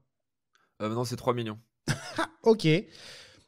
Donc, en gros, quand tu postes un truc, quand tu écris un truc, il y a 3 millions de personnes potentiellement qui vont le voir ou Alors par mois, il y a vingtaine alors en moyenne alors ça a un petit peu baissé là depuis 2 semaines avec l'algorithme, mais bon, en gros, ça change, ça c'est dépend des juste pour que semaines. ceux qui nous écoutent comprennent que, enfin voilà, il Non, y a un effet de levier là. en gros, un bon post à moi, il est vu entre 100 et 200 000 personnes et je fais une quinzaine de posts par mois donc C'est énorme. en gros, je cumule, entre 2 et 3,5 millions. Bon, alors, on va dire en moyenne 3 millions d'impressions par mois sur mon compte LinkedIn. Donc, mes posts sont affichés 3 millions de fois par l'algorithme de LinkedIn dans des fils d'actualité de gens qui consultent LinkedIn. Alors, ça va être le moment un peu tips and tricks. Et désolé parce que je t'ai entendu plein de fois dire bah, comment on peut faire un bon post. Alors, je te le redemande, mais c'est quoi les trucs que tu peux nous transmettre là sur comment on arrive à ces chiffres-là? Déjà, c'est pas Alors immédiat déjà peut-être. non, alors ça peut être immédiat, hein. Je connais certaines personnes qui ont appliqué des méthodes que j'ai données qui ont explosé d'un coup, mais c'est parce qu'ils avaient un vrai message, ils avaient vraiment quelque chose à dire. Ouais. Alors, je vais un peu détailler parce que enfin, je vais donner un peu ce dont je me suis rendu compte parce que j'ai enseigné ça à presque 500 personnes, via des formations et j'ai plein de gens qui l'ont appliqué et maintenant j'ai un peu de recul parce qu'il y a des gens pour qui ça a pas marché du tout, d'autres pour lesquels ça a marché, ça m'a permis d'avoir un peu du recul. D'accord. La première chose et quand on poste sur LinkedIn, c'est que c'est comme si vous êtes sur Instagram, sur Twitter. C'est pas parce que vous êtes sur un réseau social professionnel que les gens ont moins la flemme de s'arrêter pour lire. Principe de base. Heu, Les gens ont la c'est flemme. pas parce que les gens sont sur un réseau social professionnel que d'un coup ça devient des gens sensés, qui aiment le contenu de qualité, bien argumenté, même s'il a l'air chiant. Ah, c'est très vrai. Et c'est très important de se dire que chaque ligne a un seul et unique intérêt de votre post. Faire lire la seconde. La deuxième ligne, son seul et unique intérêt, c'est de faire lire la troisième, etc. Jusqu'à l'appel à l'action. Donc, faut vraiment se dire, OK, comment est-ce que je fais mon post pour que les 2 premières lignes, leur objectif, ce soit d'arrêter le scroll de la personne, donc elle arrête de Ouais. descendre sur son fil d'actualité. Mhm. Et ensuite, comment chaque ligne la pousse vers la suite. D'accord. Ensuite, donc ça, c'est vraiment un principe de Tu base et la j'ai mets beaucoup de dans gens un qui disent: «Non, entonnoir. mais c'est» Pardon. Tu la mets dans un entonnoir. Un entonnoir. Exactement. C'est dans un toboggan, en fait. Un toboggan. Le slippery slide, en gros, c'est la personne, elle descend, il faut qu'il y ait rien qui vienne interrompre le toboggan. Si le toboggan, à un moment, il est pas assez pentu ou qu'il glisse pas, la personne, elle s'arrête, elle arrête de lire le post et elle ferme, quoi. Ouais. Et il y a aussi un truc, c'est que LinkedIn valorise énormément le temps que les gens passent sur les posts. D'accord. Et en fait, ce qui est extrêmement important, c'est à un moment, c'était les réactions, les commentaires, les likes, un petit peu moins maintenant. D'ailleurs, c'est à cette époque-là que les pods sont apparus et d'ailleurs, ça marche beaucoup moins bien maintenant. Mais C'est quoi un pod? c'est des communautés, en gros, où tu vas liker automatiquement les posts d'autres personnes et eux, ils likent automatiquement tes posts. Et du D'accord. coup, ça te permet d'avoir 300, 400, 500 likes sans rien faire. Ok. Mais en fait, ça a marché très bien et je connais des influenceurs qui ont explosé grâce à ça. Et quand les pods ont disparu, bah, ils ont disparu avec. Enfin, quand les pods sont mis à être moins efficaces. Parce que c'était Et en fait, c'était automatisé, c'était pas juste des gens qui. c'était automatisé, ouais, t'avais rien à faire. Ouais, Et juste, tu ok. postais, t'avais automatiquement 300 likes de vraies personnes, tu vois. Ah oui, ok. Et moi, j'en ai jamais utilisé et je connais des influenceurs qui en utilisent. Et d'ailleurs, tu peux voir, quand tu t'y connais, tu reconnais les commentaires, tu vois que c'est des bots. Ouais. Et je connais un mec qui est cité comme un influenceur alors qu'en fait, c'est que du vent. Enfin, il a aucune vraie communauté, quoi. Mais tant mieux pour lui, hein. Désolé, c'est un mec qui me saoule un peu. Parce qu'en plus, il se la raconte, tu vois. Genre, dans ces cas-là, tu fais profil bas. Tu vois, tu dis rien, tu sais. On T'es pas en donnera mode, pas son nom, ouais, j'ai une on donnera pas communauté son nom. gros et tout. Mec, calme-toi, genre. C'est des bots, ta communauté. Bref. Et du coup, l'autre point, c'est. Alors, il y a des types de posts qui marchent. Par exemple, les gens adorent quand vous célébrez une bonne nouvelle. Les gens adorent quand vous leur donnez du contenu et vous leur dites t'auras du contenu si tu commentes. Ça, c'est un truc qui marche bien dans l'algorithme. D'accord. Les gens adorent quand vous donnez une leçon, quelque chose que vous avez appris. Les gens aiment bien quand vous leur demandez leur feedback. Les gens aiment bien quand vous lancez un débat et ce que j'appelle le torchon qui brûle. Et en fait, il faut se rendre compte que ce qu'il faut, c'est que les gens passent du temps sur votre post. Et aujourd'hui, la meilleure façon de faire passer du temps sur votre post, c'est que les gens débattent sur votre post. Ok. C'est-à-dire que vous Créer fassiez le du débat. contenu qui. Pardon. Il faut créer le débat. Il faut créer le débat, voilà. Il faut créer un débat intelligent, mais ça, c'est une tendance de fond sur LinkedIn depuis 6-8 mois. J'aurais pas dit ça il y a 6 mois parce qu'il y a 6 mois, c'était pas le cas. Il y a 6 mois, si tu avais plein de likes et plein de gens en commentaire qui disaient que c'était trop cool ce que tu faisais, tu avais beaucoup de portée. Aujourd'hui, ces posts-là, ils marchent encore, mais ils marchent moins. Aujourd'hui, il faut vraiment arriver à amener le débat. Et si tu lances un débat sur un sujet intéressant et que les gens débattent en commentaire, tu auras énormément de portée. Pareil, bon, si tu fais un post célébration où tu te dis génial, j'ai donné mon premier cours HEC et compagnie, tu auras aussi plein de likes et plein de commentaires, ce sera génial. Mais tu peux pas faire 3 posts par semaine en célébrant juste tes victoires. Il y a un moment, ça marche plus. Donc vraiment, le post, c'est célébrer des victoires quand on a, et c'est hyper important. Et souvent, on a des victoires, mais on les célèbre pas et on se dit, je ferai ça plus tard. Non, faites un post, votre premier salarié, vous avez été recruté, vous avez trouvé un nouveau job, vous avez réussi un concours, etc. Ça marche toujours très bien. Deuxième chose, c'est vraiment, si vous avez du contenu, donnez le compte de commentaires, donnez-le pas directement. D'accord. Et ce que je dis, et dernière fois, pour moi, c'est vraiment créer. Voilà, il faut créer le débat, quoi. Parce qu'il y a un effet de ce que j'ai compris en t'écoutant et en te lisant, c'est qu'il y a un effet boule de neige. C'est-à-dire que dans les premières minutes, tu m'arrêtes si je dis une bêtise, mais en gros, LinkedIn propose ton contenu à quelques personnes dans ta communauté. Ouais. Et s'il voit que ça prend, boum, il va commencer à élargir. C'est bien ça le. C'est ça, et de plus en plus. Et plus, en fait, plus le temps passe, s'il se rend compte que, en gros, il montre peut-être à 100 personnes. Alors, ça se fait très rapidement, ça se fait à la seconde. Hein, ça se fait pas. D'accord. Ouais. Ça se voit pas à l'œil nu, mais enfin, si ça se voit à l'œil nu quand on a l'habitude et qu'on actualise et on voit si son post est en train de marcher ou pas. Mais bref, vous êtes pas obligé de faire ça. Postez, vous verrez après.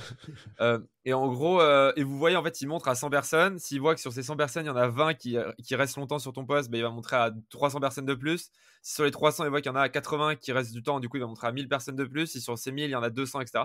Et si par contre, à un moment, il monte à 10 000 personnes de plus et qu'il y en a que 100 que ça intéresse, donc un ratio beaucoup plus faible, il va montrer plus qu'à 5000 personnes de plus. Et si sur ces 5000 personnes, il y en a que 40 que ça intéresse, il va montrer plus qu'à 3000 personnes. Et là, ton post meurt, en fait. Okay. Et en fait, il faut aussi que ton post soit suffisamment généraliste pour qu'il puisse avoir de l'effet hors de ton réseau. C'est un peu la limite des. C'est pareil, quand tu fais un post très spécialisé sur un sujet très spécial, bah en fait, l'algo il montre, et puis à un moment, il montre à des gens, et ces gens-là, ils comprennent plus ce que tu dis, ils comprennent plus ton vocabulaire, ils comprennent plus la problématique, et du coup, ils arrêtent d'interagir. Je comprends. Et ton post meurt. Et du coup, il faut aussi arriver à créer du débat, mais il faut aussi arriver à créer des posts qui parlent à suffisamment de personnes. Moi, j'ai des gens parfois qui me disent un de mes meilleurs posts, c'est. J'avais dit. Ouais, en gros, envoyez, c'est bon. faut pas envoyer de message Slack à. Enfin, en gros, j'avais quelqu'un de mon équipe, je lui avais envoyé un message Slack pendant ses vacances, elle m'avait répondu. En fait, en gros, elle était en vacances quand j'étais en vacances quand elle m'a envoyé un message Slack.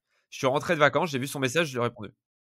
Et en fait, je lui ai écrit, mais les gens de notre équipe sont censés ne pas avoir de notif et ne pas se connecter à Slack pendant leurs vacances. Ouais, C'est-à-dire, je lui ai pas écrit sur un texto ou sur Messenger. Les gens chez nous, je leur dis quand vous partez, vous désinstallez Slack. Tu vois. d'accord. Et j'ai fait un post là-dessus qui a hyper bien marché. Et j'ai plein de gens qui m'ont dit oui, c'est un peu putaclic. Je leur dis, mais en fait, ça, c'est un sujet qui parle à tout le monde, le droit à la déconnexion. Ouais. Si je vous explique le dernier changement sur Google Ads en termes d'algorithme sur les DPA, Forcément, ça va intéresser moins de vous monde. allez me dire, Ouais. OK, c'est quoi un DPA? C'est quoi Google Ads? Et bien sûr que les gens de ma communauté vont trouver ça cool. Et peut-être que je t'ai dit un truc qui veut rien dire, tu vois? Je m'amuse des fois à faire ça dans des podcasts. Heu, mais en fait, Moi, j'ai pas tu compris, vois, mais j'ai l'air où intelligent comme ça. l'impact des nouveaux formats créatifs sur le DPA et les CTR dans Facebook Ads, en audience lookalike, enfin, tu vois, genre, tu as des trucs comme ça. Et dans ma communauté, ça va vachement marcher dans ta communauté growth et tu vas sortir de là, il va plus rien se passer, quoi. Ouais. Et tu pourrais dire n'importe quoi, les gens, en fait, ils bitent rien à ce que tu racontes. Et du coup, faut arriver, si tu veux avoir une certaine portée, faut arriver à faire des posts quand même qui parlent aux gens de façon un peu plus globale et un peu plus générale. Et ça aussi, c'est un effort qu'il faut faire de se dire comment. Moi, j'essaie d'alterner des posts mainstream et des posts Spécialisé. un peu plus spécialisés. Et j'aime bien lancer le débat, j'aime bien créer la polémique sur des sujets qui me tiennent à cœur. Mhm. J'ai pu créer peut-être quelques bad buzz à ces occasions-là. Ouais. Euh, Là, tu tombes dans totalement. une autre problématique qui est arriver à gérer les haters. Ouais, alors ça, c'est un autre délire, ça, encore. C'est un autre délire. Parce que moi, j'ai T'en une as belle, beaucoup? j'ai une belle traînée de haters. C'est vrai? Mais du coup, c'est mon positionnement. Et voilà, en tout cas, si je devais donner des conseils, c'est vraiment ce que j'ai donné là. C'est vraiment, il y a quelques types de posts qui marchent, je vous l'ai dit. Il faut vraiment créer la polémique pour créer de l'engagement. Et plus vous aurez d'engagement, plus vous aurez de vues. La polémique ou pas, mais en tout cas, le débat. Et vous n'êtes pas obligé de créer une polémique horrible. Il y a aussi des sujets qui marchent très bien. Et ça, il faut les sentir. Regardez les posts qui marchent. Par exemple, le télétravail, c'était hyper à la mode il y a 6 mois. Aujourd'hui, quand on parle de télétravail, ça intéresse moins les gens. Bah oui. Le Covid, ça a hyper bien marché entre le 15 mars et le 15 et le 25 mars. Vous voyez, au bout de 10 jours, les gens, ils en avaient marre du Covid. Trump, moi, j'ai fait un post qui a eu 4000 likes et quelques sur, genre sur Trump. Non, sur le jour où Trump a dit, enfin, en gros, on savait pas pour l'élection. Mhm. J'ai fait un message sur Trump. Ah non, j'ai dit Tu as fait une 2020. promesse en cas d'élection de Trump. Je me souviens de ça. Ouais, j'avais dit, je passais sur TikTok. Ouais. Alors ça, j'avais 1500 likes dessus, c'était marrant. Mais j'ai fait un post d'une ligne. En gros, je disais, monter sa boîte en 2020, c'est comme faire Hunger Games sans slip. Et c'est le jour où ils avaient annoncé que Trump allait peut-être gagner. Ouais. Et on a vu le confinement, genre. Et c'était le soir. Je me souviens plus exactement en termes de créneau, mais il y avait vraiment, genre, c'était, ah, ouais, je crois, où il y avait eu l'attentat 4 jours avant. Enfin, c'était horrible. Je sais pas si vous vous souvenez dans l'histoire de la France, mais c'était il y a 2 semaines. Hein, mais Ouais. genre, c'était un moment où c'était. Et tu pouvais plus parler de rien sur LinkedIn. Je veux dire, les gens, ils en avaient marre, tu vois. Genre, c'était horrible. Genre, on était là en mode, putain, il y a eu des attentats, il y a Trump, il y a le confinement, c'est horrible. Et là, j'ai balancé ça et le truc est devenu incroyable, hyper viral. Parce que juste, c'était le sujet du moment, quoi. Et il faut arriver aussi à sentir ces sujets. Et j'ai des gens, par exemple, qui parlent de trucs hyper intéressants, mais qui sont des sujets qui intéressent pas du tout les gens à ce moment-là. Et qui, du coup, et c'est aussi important d'être sur des sujets qui sont trendy. Et moi, je passe beaucoup de temps à essayer de comprendre les sujets. Et là, ça fait 2 semaines que, par exemple, je suis un peu moins bien. Je sais pas, je dois faire 3. Normalement, je fais 750 000 de portée par semaine. Là, je dois être à 300 000 ou 400 000. Oh, Euh, c'est chaud. Ouais, mais non, mais tu sais, ce qu'il faut voir aussi quand tu. L'algorithme de LinkedIn, en fait, il avantage très peu le fait d'avoir beaucoup de followers. D'accord. C'est-à-dire suiveurs pour dire, mais Ouais. suiveurs en français, ça rend pas très bien. Abonnés, on va dire abonnés. Et en fait, si t'as 40, moi j'ai 46 000 ou 47 000 abonnés, un truc comme ça. Bah en fait, si un mec fait un post avec une nana avec 1000 abonnés et quelqu'un d'autre avec 47 000 abonnés, en fait, l'algorithme de LinkedIn, pour lui, ça compte assez peu. D'accord. Contrairement à des plateformes comme Twitter où ton nombre d'abonnés compte beaucoup. Mhm. Ce qui fait qu'en fait, c'est une plateforme très concurrentielle où tu peux disparaître en 3 semaines, littéralement. Ok. Parce que t'as plus les bons sujets, parce que t'as plus le bon type de post, parce que tu crées plus le débat, parce que t'as lassé les gens et tu disparais complètement. Alors qu'une chaîne YouTube, elle met 1 an à disparaître, tu vois. Elle met pas 3 Ça semaines. peut être rassurant aussi parce que si tu as une baisse, entre guillemets, une baisse de forme, tu peux te dire que tu peux aller la récupérer à un moment ou à un autre. Oui, tu peux aller la chercher et c'est aussi un porteur d'espoir pour tous les gens qui ont juste 500 abonnés ou 300 abonnés. Porteur Allez-y, quoi. d'espoir. Vous pouvez faire des trucs de ouf. Ne soyez pas désespérés, c'est encore possible. Voilà, mais en fait, c'est extrêmement concurrentiel. LinkedIn, extrêmement concurrentiel. Ouais. Et du coup, c'est une des plateformes les plus concurrentielles, mais du coup, c'est pour ça qu'il y a énormément de potentiel, quoi. Et en tout cas, en ce moment, mais depuis 3 semaines, l'algorithme fait des trucs chelous sur LinkedIn. J'attends de voir, de comprendre. J'essaie différents types de posts en ce moment. Mhm. Ce que je dis là est toujours vrai, hein, parce que mes posts marchent toujours, mais un peu moins bien. Mais je sens qu'il y a une dynamique qui a changé sur l'algorithme, sur même le fil d'actualité. J'arrive beaucoup moins bien à repérer des posts avec de la viralité. Je connais pas mal de gens qui ont divisé par 4 ou 5 leur reach, qui ont complètement disparu, Ah oui. donc leur portée. Euh, donc j'essaie de comprendre, mais je pense que c'est à la fois dû à la période et à la fois à des modifications d'algorithme, mais ça c'est des choses qui vont sans doute changer. En tout cas, tous les conseils que je vous ai donnés là sont valables. Il y a juste les conseils du coup où je suis en attente de savoir ce qui va se passer avec mes investigations, je les ai pas donnés du coup. Je Pour pas voyais, je vous voyais donner un de grande truc erreur. où tu disais que ça servait à rien d'aller chercher du partage. C'est-à-dire que si on Non, ça sert à partage rien. ton post, ça sert à rien? Non, quasiment rien. D'accord. Il faut mieux un commentaire, il faut mieux que quelqu'un passe, commente que vous partage. Moi, j'ai un collègue, il a eu 550 partages sur son post. Ouais. Il avait moins de vues qu'une vidéo à moi où j'avais 1000 likes et 200 commentaires. D'accord. Ok. Mais C'est n'importe quoi. Genre, même ça a si tu es aucun sens. partagé, je sais pas, par Grégoire. Non, il faut mieux que Grégoire commente et like ton post plutôt qu'il le partage. D'accord. Ok.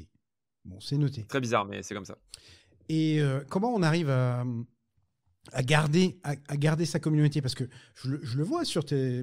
Là aussi, ça fait quoi, 2 semaines qu'on s'est dit on fait ce podcast. Donc je regarde aussi tes posts. Et tu as une communauté qui est hyper engagée, hyper réactive. Comment tu fais pour créer ça et puis pour le garder actif, justement? Bah, simplement, hein, je réponds à tous les messages LinkedIn qu'on m'envoie. Mais comment tu Et fais? parfois, on T'as m'en envoie 45. 150 par jour. Ouais. T'as des. Alors, des fois, 10. Hein. Ça dépend. En moyenne, ça doit être 80-90, je pense. Euh, Et en fait, chaque personne à qui tu as répondu, il se crée un lien particulier avec elle, je pense. Qui fait que cette personne se dira, ok, ce mec-là, combien de fois tu as vu un influenceur trop cool, tu lui as écrit Hmm. et il t'a jamais répondu. Ouais. Bah, Et t'es quelques-uns. un peu déçu, t'as un peu le seum quand même, tu vois. Clairement. Hmm. Et quand t'écris à quelqu'un pour lui poser une question et qu'il prend le temps de te répondre, même en 3 mots, hein, tu dis, ah ok, je compte pour cette personne, tu vois. Et moi, tous les gens qui sont dans ma communauté, ils comptent pour moi, tu vois. Et je sais, enfin, je passe 3 quarts d'heure, 1 heure par jour. Alors après, j'ai des raccourcis clavier et tout, hein, je triche un peu quand même. On pose souvent les mêmes questions. Ouais. Donc j'ai des raccourcis clavier, j'ai une douzaine de raccourcis clavier pour des questions et je réponds. En fait, je prends ma réponse que je fais normalement et je la copie-colle, Ouais, tu vois, je comprends. Hmm. ouais, avec des raccourcis clavier. Parce que sinon, je pourrais pas répondre à tout le monde. Et ça me permet de répondre à tout le monde. Et je pense que je crée un lien et j'ai répondu à, je sais pas, j'ai dû répondre à 7 ou 8 000 personnes en un an, tu vois, minimum. Après, il y a des gens qui me reposent des questions, etc. Mais c'est en nombre de personnes différentes, c'est incroyable. Et je pense que ça, les gens, ils me le rendent bien, tu vois. Ouais, mais t'as raison, tout simplement parce que tu leur donnes de la considération. Voilà. Ouais, mais parce que moi, je suis affolé, hein. Moi, je suis trop content, hein, qu'il y ait des gens qui like mes posts, qui les commentent et qui viennent me parler. Moi, au fond, je suis un gosse à qui tu viens de donner un camion, hein. Ou Enfin, un un camion à jouer. tracteur. Un tracteur, puisque c'est ta marque de Un fabrique. tracteur. Ouais, c'est vrai que c'est un marque de fabrique, le tracteur aussi. C'est un peu contre la fusée. Je me suis tapé un délire avec ça. Ça a mal tourné. Maintenant, les gens, ils m'envoient des emojis tracteurs toute la journée. Ils m'envoient des emails avec des tracteurs en objet et tout. C'est un délire. Ouais, C'est trop. Enfin, mais ça me ça fait, ça prouve me fait que beaucoup tu rire, hein. les as engagés, ça prouve qu'ils te suivent, ça prouve qu'ils t'aiment bien. Enfin voilà, tu vois. C'est ça. Non, non, j'ai fait un gros taf. T'as- Je pense que je fais un gros taf en qualitatif, quoi. Et il y a aussi un truc, je pense que les gens, alors ils m'aiment ou ils m'aiment pas, mais ils se rendent compte que c'est moi, quoi. C'est-à-dire, bien sûr, c'est une phase de moi et je joue un personnage. Parfois, je suis particulièrement clivant ou particulièrement. Mais je me suis dit, quelle est la partie de moi-même que j'ai envie de mettre sur LinkedIn? C'est une partie de moi-même, même si je répète, c'est un projecteur sur une face. C'est pas toutes les faces de Grégoire, hein. Des choses que vous voyez pas sur LinkedIn. Il y a des choses que, voilà, que je vais pas. Mais je pense que ça crée quelque chose de spécial quand on se rend compte que la personne en face de nous, elle n'est pas juste là pour faire du business, elle nous donne aussi des vrais conseils, elle donne vraiment son avis, elle répond à des messages. On se rend compte que les gens, il y a une vraie personne et c'est comme ça que je pense que tu crées un lien, tu vois. Ouais. Et c'est un point intéressant, c'est-à-dire qu'il y a ta marque personnelle et la marque corporate, la marque entreprise. Et tu as, Ouais. t'as bien ce distinguo-là, c'est-à-dire que tu es le CEO de Germinal, mais c'est... Enfin, comment toi tu gères ça dans ta tête et dans tes communications?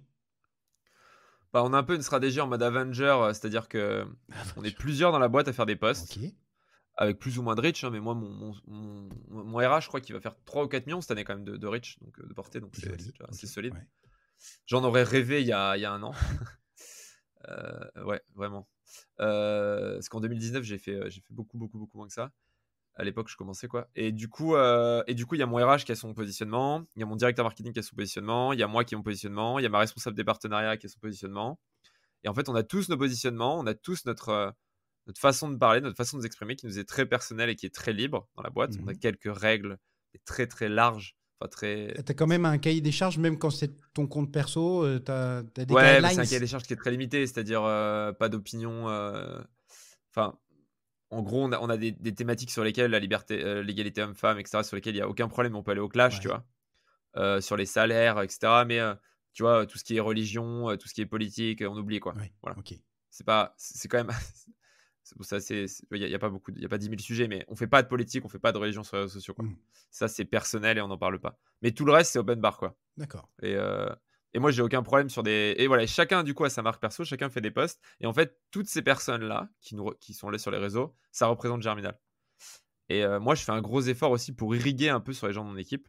C'est-à-dire, tu vois, mon CMO, tu vois, il fait un podcast Conquête sur le marketing digital. Tu vois, il interviewe des directeurs marketing. Bah, j'en parle. Du coup, son podcast, il fait parler de lui. On m'a demandé de faire un passage à la télé. Bah, en fait, sur un sujet, j'ai envoyé mon DRH parce que c'était lui qui était plus pertinent. J'ai une interview pour un journal, j'ai envoyé mon DRH. Tu vois, je vais envoyer Siam, donc, qui est notre responsable partenariat, pour une intervention dans un grand groupe. Et en fait, ça arrive sur moi, j'envoie sur ces personnes, et après, les gens, une fois qu'ils les ont vus, eux, ils veulent avoir affaire à eux, ils veulent plus avoir affaire à moi, tu vois. Oui. Et parce qu'ils ont kiffé. Et du coup, cette méthode-là, ça nous permet de créer une marque, des individualités qui permettent au global de créer une marque. Et ensuite, bien entendu, on a le ton de la marque. Et le ton de la marque, c'est notre site, quoi. Et après, pareil, on a un ton par email où les gens qui écrivent les emails ont chacun leur ton. Et tu peux voir quand tu reçois une newsletter Germinal que, en fait, en fonction de la personne qui l'a écrit, on ne parle pas de la même façon, tu vois. Mais on a codifié ça et on a une sorte de cohérence, et c'est le market qui s'occupe de gérer que tout ça, c'est cohérent. Oui, parce que effectivement, après, pour tous ceux que ça intéresse, vous pouvez retrouver Germinal sur leur site, sur YouTube. Il y a plein de vidéos avec énormément de valeur. Donc, ça veut dire aussi que vous êtes multimédia. Exactement. Alors là, on va se concentrer. C'est la nouveauté, là. Ah, 3 prochains mois. YouTube, on va sans doute passer. Là, on était à 1 ou 2 vidéos par semaine. On va sans doute passer à une vidéo par mois, mais quelque chose de plus monté, de plus travaillé. d'accord. On va faire un gros effort sur le podcast de Jordan, Mhm. parce que je pense qu'il peut démolir tous les podcasts dans son secteur. Non, mais C'est un vraiment, média genre, auquel tu crois? totalement. Je pense juste ça fait que quelques semaines qu'on l'a lancé. C'est pas mal, il doit faire 5-6 000 écoutes par mois Ouais, c'est beaucoup. pour un truc qui vient de Pas lancer, mal. donc c'est déjà cool. Mais en fait, il faut qu'on se concentre dessus, il faut qu'on se focus. Et on va énormément bosser sur. Moi, sur LinkedIn, je vais y aller plus tranquillement là. Mhm. Parce que je pense que. Bah, t'as fait la démo, hein, ça y est, t'as démontré. Ouais, j'ai démontré le truc. Maintenant, j'ai envie de me dire, ok, je fais 2 posts par semaine, et je vais un peu être moins dans la frénésie, parce qu'il y a un moment où ça apporte plus grand chose en fait. Tu as des effets des rendements décroissants, c'est-à-dire. Il y a un moment où les gens qui te voient 4 fois ou 12 fois dans leur fil d'actualité, ça change plus grand chose, quoi. Ouais. Puis tu les satures. Par- Tu les satures après. Ouais, tu les satures, et je pense, voilà, il y a bien un moment, pour savoir se réinventer, faut, tu vois, pareil, je vais prendre un mois de vacances où je vais pas du tout poster. Je pense qu'il y a un moment où faut faire le point, c'est important de se focus. Et en gros, moi, je suis en train d'écrire un bouquin là qui s'appelle Cicatrice, sur mes pires expériences d'entrepreneur et ce que j'en ai appris. Donc c'est en gros une anecdote. Ok. Et derrière cette anecdote, en gros, c'est une fiche pratique sur ce que j'en ai appris et des ressources pour aller plus loin, quoi. Ah, super Euh, intéressant. voilà, donc Et des ça, moments horribles. c'est sorti quand? Je pense que ça va sortir en avril. Là, je suis en train de. On a écrit le premier tiers du livre là. D'accord. 3-4 semaines qu'on a commencé. Je pense que ce sera terminé d'ici 2 mois, et après, il faudra l'éditer, etc. Mais en gros, moi, je suis sur le bouquin. Et c'est pareil, à un moment, je me dis, ouais, moi, je vais faire plus de vidéos YouTube. Je vais lancer mon podcast. Je vais lancer mon podcast sur un sujet que je vais lancer d'ailleurs, mais dans longtemps. Enfin, dans 6 mois. Parce qu'en fait, je me dis, il faut qu'on se focus. Et à un moment, on est un peu parti dans toutes les directions. Et là, il faut vraiment qu'on rebosse sur, ok, une vidéo YouTube par mois, un podcast. On arrête les lives, etc. Parce qu'on faisait beaucoup de lives qu'on mettait sur la chaîne YouTube, du coup, ce qu'on disait. Le bouquin, 2 posts LinkedIn par semaine, et basta, quoi. Et ce qui est déjà beaucoup, hein, mais pour faire les choses bien. Et vraiment se dire, faut pas qu'on s'éparpille, faut pas qu'on se mette à faire. En fait, on a beaucoup de concurrents qui se sont mis à nous copier. Ils ont bien raison. Comme nous, on s'est inspiré. Enfin, ils se sont inspirés de nous. Ouais, ça marche. Comme nous, on s'est inspiré de nos concurrents quand on est arrivé sur le marché. Hein. Ouais. Et maintenant, on est un peu les leaders. Et en fait, on vient se faire grignoter un peu partout, tu vois. sur nos contenus, sur les lives. On voit des concepts quasiment similaires qui sortent par tous nos concurrents et compagnie. Enfin, sur nos lives, sur nos posts LinkedIn, sur tout, quoi. Ouais. Et en fait, il y a un moment, il faut se dire, OK, c'est quoi là on est le plus fort, c'est quoi on apporte le plus de valeur et on va se concentrer là-dessus. Parce que sinon, j'ai peur qu'on aille un peu dans tous les sens, n'importe où, et qu'on finisse par faire du contenu moyen. Et j'en ai pas très envie. Les groupes LinkedIn, ça vaut quelque chose ou pas? Absolument pas. Merde. C'est con, parce que j'en ai un gros. D'ailleurs, ça m'étonne. Alors, peut-être que ça vaut quelque chose, mais je ne suis pas au courant. Ouais. En tout cas, ça m'intéresse, mais en tout cas, je n'ai vu personne faire du bon business avec des groupes LinkedIn, contrairement au groupe Facebook. Par contre, si jamais tu as des informations à me donner, je veux bien itérer, mais en tout cas, j'ai pas l'impression. Bah, il y a de ça quelques années, je travaillais dans l'informatique d'entreprise et j'ai créé un groupe que j'ai appelé Cloud Computing France. Et aujourd'hui, il y Ouais. a 8500 membres et ça continue de grossir. Mais je me posais la question justement, est-ce qu'il y a quelque chose à en faire de ces groupes-là? Est-ce que ça a une vraie portée? J'ai pas l'impression. C'est un peu comme les stories. Le problème, c'est que tu es limité à la portée de ton groupe. Ouais. Et honnêtement, moi, peut-être que je me trompe, mais j'ai pas le sentiment. En tout cas, j'ai pas de success story. Je n'ai jamais entendu parler de gens. Autant des groupes Facebook qui sont tournés en business, j'en connais Ouais. beaucoup. Des communautés Oui. Slack Ouais. aussi. Mm. Autant, je suis pas convaincu par les groupes LinkedIn. Mais ça veut pas dire que je me trompe. Peut-être que je me trompe. Et justement, alors, il y a la démultiplication des réseaux sociaux. Il y a TikTok qui commence à... Enfin, c'est pas qui commence, mais je le vois apparaître dans des discussions sérieuses, on va dire. Ça y est, les gens commencent à s'y mettre et c'est plus les 12-13 ans. Ouais, T'y crois, toi, à TikTok ou pas? totalement. Surtout en B2B. Il y a vraiment il y a de la place à En prendre. B2B? Ouais, j'ai un pote qui a une agence Facebook Ads et il a des leads avec TikTok. Sérieux? Ouais. C'est encore le début. Mais bon, c'est LinkedIn il y a 1 an et demi et c'est les podcasts il y a 5 ans, tu vois. Ouais. C'est-à-dire, t'es pas sûr à 100% que ça va marcher, mais si t'es familier de la plateforme, etc., il y a des choses à faire. Et moi, typiquement, TikTok, ça fait partie de ma roadmap 2021 d'essayer d'aller balancer du contenu dessus une fois que j'aurai compris comment ça marche. Ok. Il y a vraiment un truc. Et la viralité est vraiment extrêmement facile sur TikTok, quoi. Oui, c'est ça. Tu as des effets de levier qui sont juste incroyables. Bah, de toute façon, c'est pas compliqué. Je crois qu'en moyenne sur TikTok, il y a 2% de contenu sponsorisé. Sur Instagram, c'est 22%, genre. Oui. Donc, en ads, il y a de la place, même si les métriques et tout sont pas encore totalement au point. Mais bon, souvent, dans les grandes opportunités, c'est pas safe et c'est pas sûr à 100%, hein, sinon ce serait pas des opportunités. Mhm. Ouais, moi, je pense qu'il y a. Enfin, bref, je pense qu'il y a quelque chose à faire et que moi, en tout cas, ça fait partie des choses sur lesquelles je veux me lancer d'ici quelques mois. Qu'est-ce qui te rend fier aujourd'hui, Grégoire? C'est la question qui sort de nulle part. Ouais, j'étais pas prêt du tout, là, j'étais là tranquille. Non, mais parce que Bah, franchement, ce qui me rend t'as fier, de quoi être fier. Enfin, tu vois ce que je veux dire? T'as un super parcours, t'as une boîte. Honnêtement, ça donne envie de bosser avec toi. Voilà, donc t'as de quoi être fier. Enfin, c'est moi qui te le dis, donc ça ne vaut que parce que je te le dis. Mais c'est déjà cool, merci. mais est-ce qu'il y a un truc, toi, où tu te dis, waouh, et là? Moi, je pense que ce qui me rend fier et du coup, ce qui me pose aussi les limites de ce que je veux faire, c'est que je me dis, j'ai créé une boîte dans laquelle j'aurais bien aimé bosser. Ouais. Genre, alors il y a des moments où c'est dur, il y a des moments où les gens ils en chient, il y a des moments où il y a plein de moments où c'est pas cool, hein. On va pas se voiler la face, mais en termes de principe, tu vois, le fait qu'on aille chercher l'égalité homme-femme avec les dents, le fait qu'on redistribue 40% des bénéfices de la boîte aux salariés, tu vois, sous forme de prime à la fin de l'année, le fait que tous les gens dans la boîte ils soient au capital, même si maintenant on va attendre 1 an avant de les mettre au capital, parce qu'on s'est rendu compte qu'en fait, Ouais. faire rentrer tout de suite les gens Ah, au capital, en fait, c'est tu les fais tous monter hors au d'esprit. capital. Ouais, c'est ça, aujourd'hui, tous les gens. Et en fait, maintenant, on va attendre 1 an et on va donner plus, mais au bout d'1 an. D'accord. Parce qu'on s'est rendu compte que les gens, ils captent pas tout de suite l'intérêt du truc et qu'en fait, tu donnes un truc dont les gens voient pas l'intérêt, donc c'est pas très très bien joué. Mais du coup, on va leur donner quelque chose, mais fait un peu différemment. Bref, sans doute un plan d'intéressement hyper intéressant. Enfin, tu vois, on est en train de réfléchir à des options, mais en gros, je me dis, Moi, le fait qu'on soit en télétravail complet, le fait qu'on soit complètement transparent, tu vois, les gens de l'équipe, ils ont accès à tout, ils ont accès à la rentabilité, ils ont accès au bilan comptable, ils ont accès au compte bancaire, ils ont accès à tout, quoi. Ben,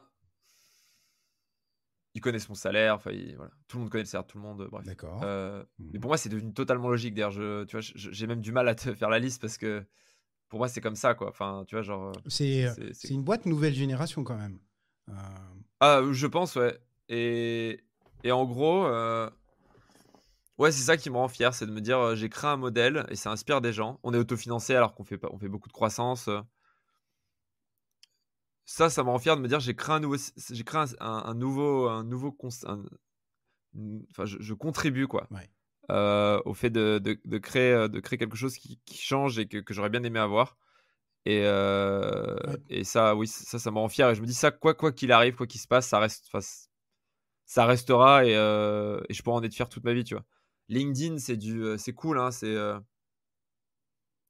Ouais, mais c'est une c'est bon étape. pour l'ego, ça fait des leads, tu vas être interviewé, tu passes à la télé, Ouais. tu passes à la radio, tu passes dans des podcasts, c'est cool, tu vois? Mais je veux. Mais tu vois, hier, j'ai un mec de mon équipe qui m'a dit, il m'a dit qu'il était hyper fier de bosser avec moi, tu vois? Ouais. Parce qu'il trouvait que j'avais des c'est pas le cas de tout le monde, hein. Je tiens une fois de plus, hein, il y a des gens qui dans ma boîte avec qui, Même non, dans non, ta non, mais je boîte. vais Même pas. dans ta boîte. Oui, même dans ma boîte, puis c'est normal, je veux dire, on est tous là pour nos intérêts et parfois nos intérêts ne convergent pas ou moi j'ai mal fait mon taf ou je sais pas, enfin bref, il y a plein de choses qui peuvent faire que mais il y a des gens, tu vois, il y a des gens qui m'ont dit: «Mec», certains qui sont là, certains qui sont partis, qui m'ont dit, bah, je vais te prendre un exemple, très concret. C'est Camille, c'est un mec de chez moi qui est parti, qui m'a dit: «Mec, bosser avec toi, ça m'a fait revoir, ça m'a fait réévaluer ce que c'était pour moi créer une entreprise et tu vois, ce que devaient être les principes d'une belle entreprise», tu vois? Mhm. Et ça m'a, ouais, ça j'en suis extrêmement fier. De me dire qu'il y a des gens dans ma boîte qui se disent: «OK, il y a un autre modèle qui est possible. Ce modèle-là, je l'ai vu incarné par quelqu'un et heu et ça va les inspirer et ça va germer, quoi». Ouais, mais je pense, enfin, c'est un modèle qui est hyper intéressant, qui est clairement aussi dans, j'allais dire dans l'air du temps, mais c'est pas vrai. C'est-à-dire que ça correspond. Un certain type de personnes, oui, Ouais, déjà, ça c'est correspond à un pas certain type de personnes, je suis d'accord, mais ça correspond à un changement profond de la relation au travail et de la relation à l'entreprise. Et c'est d'autant plus vrai avec ta génération, avec les générations qui arrivent aussi, euh, parce que voilà, elles vont chercher des boîtes et des dirigeants de boîtes qui savent donner du sens, qui savent donner de la profondeur, qui savent jouer dans la transparence et la vérité et l'honnêteté. Et donc, dans ce sens-là, euh, vous êtes peut-être dans les premiers, mais je pense que c'est un modèle qui. c'est un trend. Ouais, c'est un trend. C'est un trend de fond que les très grosses ont du mal à coller, d'ailleurs, mécaniquement, parce que voilà, quand tu as plusieurs dizaines de Parce milliers. que c'est compliqué, hein, ça apporte énormément de problèmes, hein et Ouais. vraiment, enfin, je sais pas si les gens se rendent compte, mais moi, à un moment, j'étais un peu idéaliste. Genre, je m'étais dit: «Si tu reconnais les gens à leur juste valeur, si tu les payes bien, c'est transparent, si tu fais tout ce qu'on fait là, ça va forcément bien se passer». Non, en fait. Des fois, la meilleure chose à faire pour ta boîte, c'est de négocier les salaires, en fait. Tu vois ce que je veux dire? C'est pas d'avoir une grille Ouais. transparente. La meilleure chose à faire pour ta boîte, c'est pas de mettre tout le monde en télétravail et de dire aux gens: «Vous pouvez travailler de partout où vous voulez en Europe».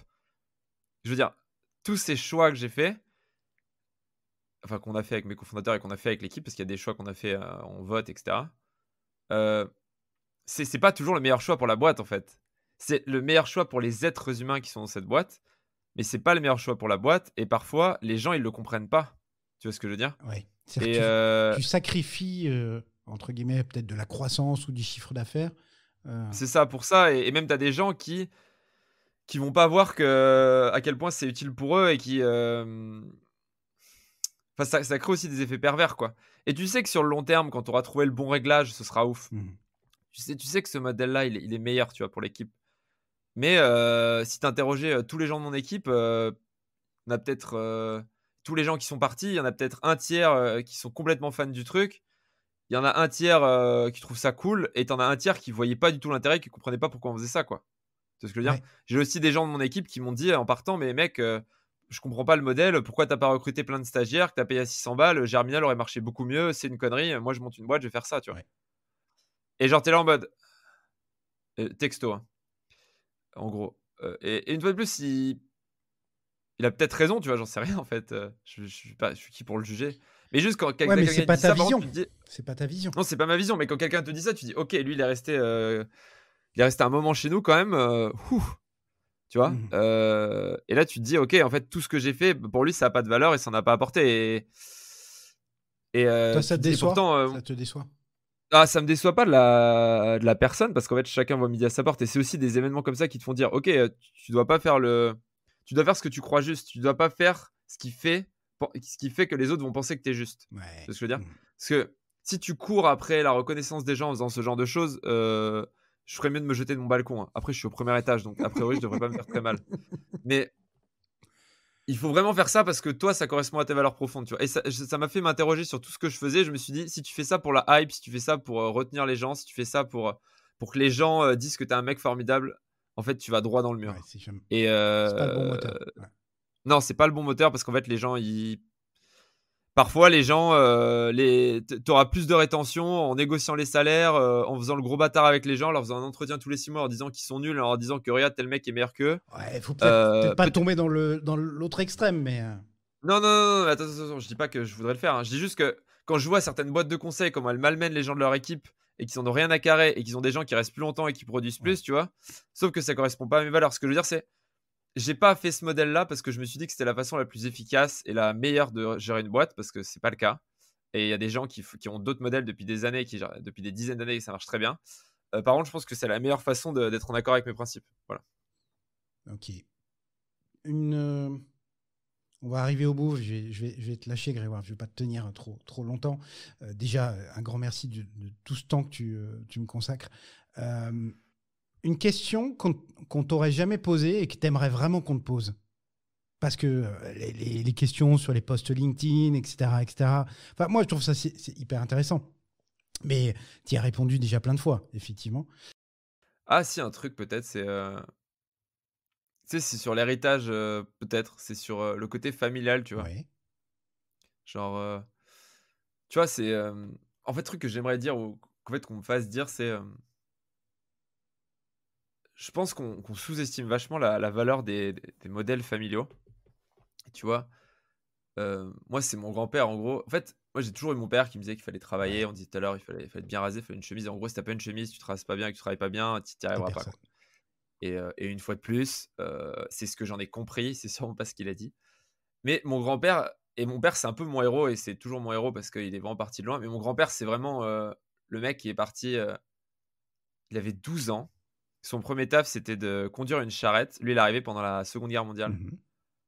en France. Enfin, il est arrivé un peu avant, mais du coup, il était pendant la Seconde Guerre mondiale. Il avait 3 Il boulots. venait d'où? Il venait d'Italie, du coup, dans le Nord. Et, son père, c'était un incapable. Son frère, c'était un incapable. Je le cite, hein, j'ai pas les sources. Hein, j'étais pas. Ouais. Et en gros, c'est le seul de la famille qui s'en est sorti, vraiment. Enfin, les autres, c'était vraiment très, très compliqué. Mhm. Je veux dire, financièrement, je veux dire. Et il s'en est sorti, une fois de plus, il a construit sa maison, il a acheté un appart, hein, ce qui est déjà une belle perf. Mais, Ouais. et et il y avait un vrai truc familial, c'était, en gros. Et lui, donc, il a eu 3 tafs, il travaillait à la mine. Donc, en fait, il emmenait la poudre aux mines. Donc, c'est-à-dire, en gros, tu vois le salaire de la peur? Ouais. Ouais, c'était lui, en D'accord. gros, parce que ça payait bien, tu m'étonnes, Ouais. analyste. Il travaillait chez Vica, il travaillait il travaillait sur les chantiers en hauteur à plus de 40 mètres parce que ça payait mieux. Et il faisait des meubles. Désolé, j'ai envie de parler de mon grand-père, tu pourras couper au Non, pire. non, non, c'est Et, intéressant. et il faisait des meubles, et le soir, il faisait des meubles qu'il revendait, tu vois. Et il avait vraiment 3 tafs, il dormait 4 heures par nuit. Et en fait, et ce que mon grand-père m'a dit, c'est même si t'es personne, tu vois, même si tu sors de nulle part, t'as aucune excuse, tu vois. Mhm. Et si t'es quelqu'un, c'est encore pire parce que tu dois faire mieux que la génération d'avant.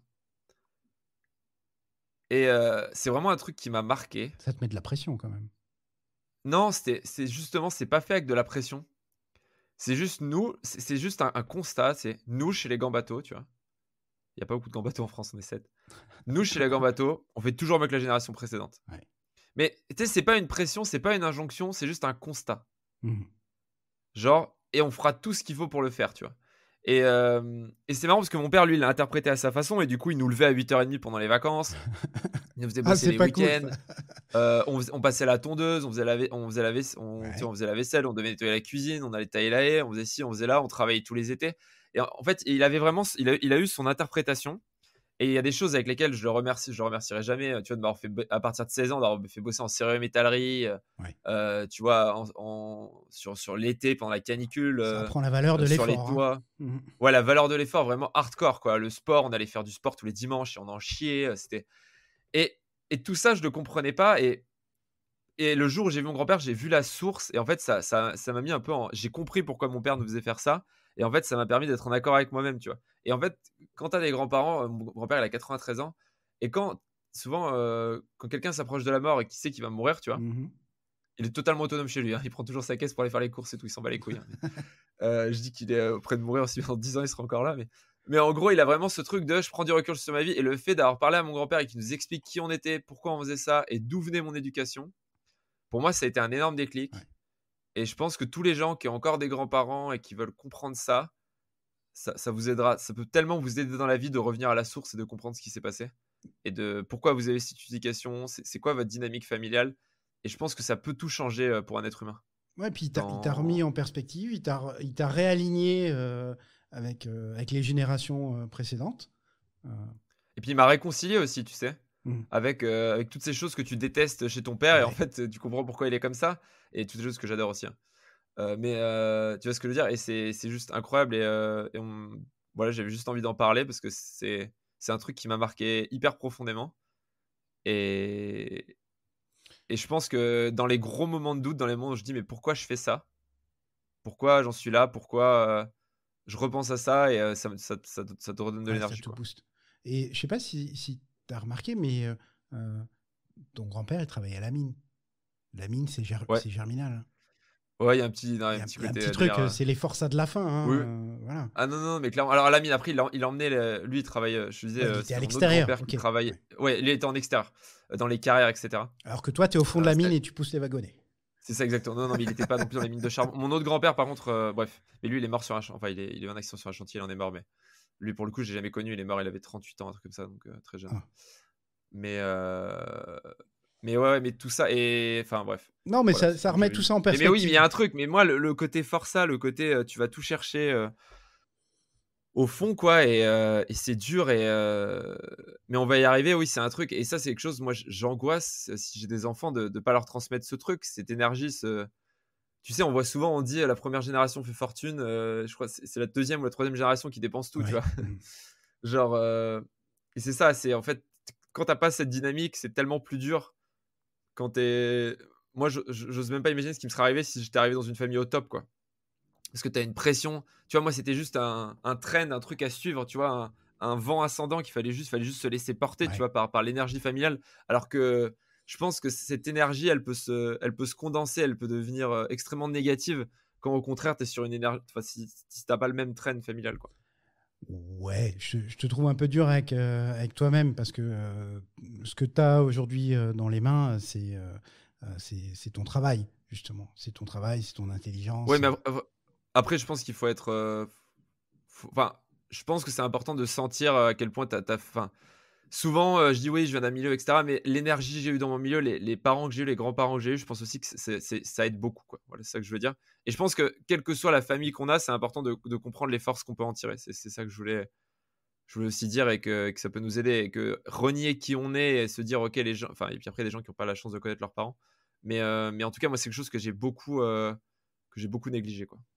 Voilà. OK, bien noté. On arrive au questionnaire de la fin, le fameux qu'il y avait dans le pré-briefing, pour le podcast. Donc cela là, tu es préparé. Grégoire, quel est ton mot préféré? Putain. Merde, tu pas lu le Heu, briefing? non, j'ai pas eu le Ah briefing. là là! C'est terrible. Putain, je me fais chier à faire des briefings et de les lis pas, merde. Ouais, mais je l'ai lu en diagonale. je l'ai relu pour avoir le contexte quand même. Tu vois, je suis allé sur ton LinkedIn, j'ai dit, waouh, c'est un mec stylé, j'avais oublié. Du coup, non, mon mot préféré, comme il sonne et en termes de couleur, moi j'aime bien le mot persévérance. Ok. Puis, ouais, Ça c'est me fait penser cohérent. au rugby, ça me fait penser à mes années rugby, ça me fait penser au tu lâches rien. Et d'ailleurs, dans le sport, je me suis comporté de la même façon que dans l'entrepreneuriat, quoi. Alors, je C'est t'ai la jamais vu victoire ou la mort. physiquement, mais je te vois pas rugbyman. Ouais, en fait, je fais 1,80 m, Ouais. je suis pas très grand, je fais 86 kilos. Et en fait, au rugby, les gens pensaient que j'étais un attardé mental. Parce qu'en fait, les mecs, en fait, en gros, les gros de 130 kilos, 1,95 m qui partaient lancer au ras du maul, tu vois, c'était pour moi. D'accord. Genre les gens, ils savaient que quand fallait pas réfléchir, et les mecs, je me souviens, ils avaient peur parce qu'ils voyaient que je doutais pas. Et ils savaient qu'en fait, c'était peut-être pas eux les chasseurs. C'était peut-être eux la proie, dans la façon dont je courais Tu vers leur eux. mettais le doute. Ouais, je leur mettais le doute. Alors des fois, je me faisais exploser la gueule, hein. Bah oui. T'as parlé de Ça m'est tes dents arrivé. tout à l'heure, je suppose que, ouais. Mais en tout cas, ils avaient le doute et ça m'est arrivé en universitaire, et cetera. Enfin, après, j'ai joué en championnat de France en moins de 19. Ouais.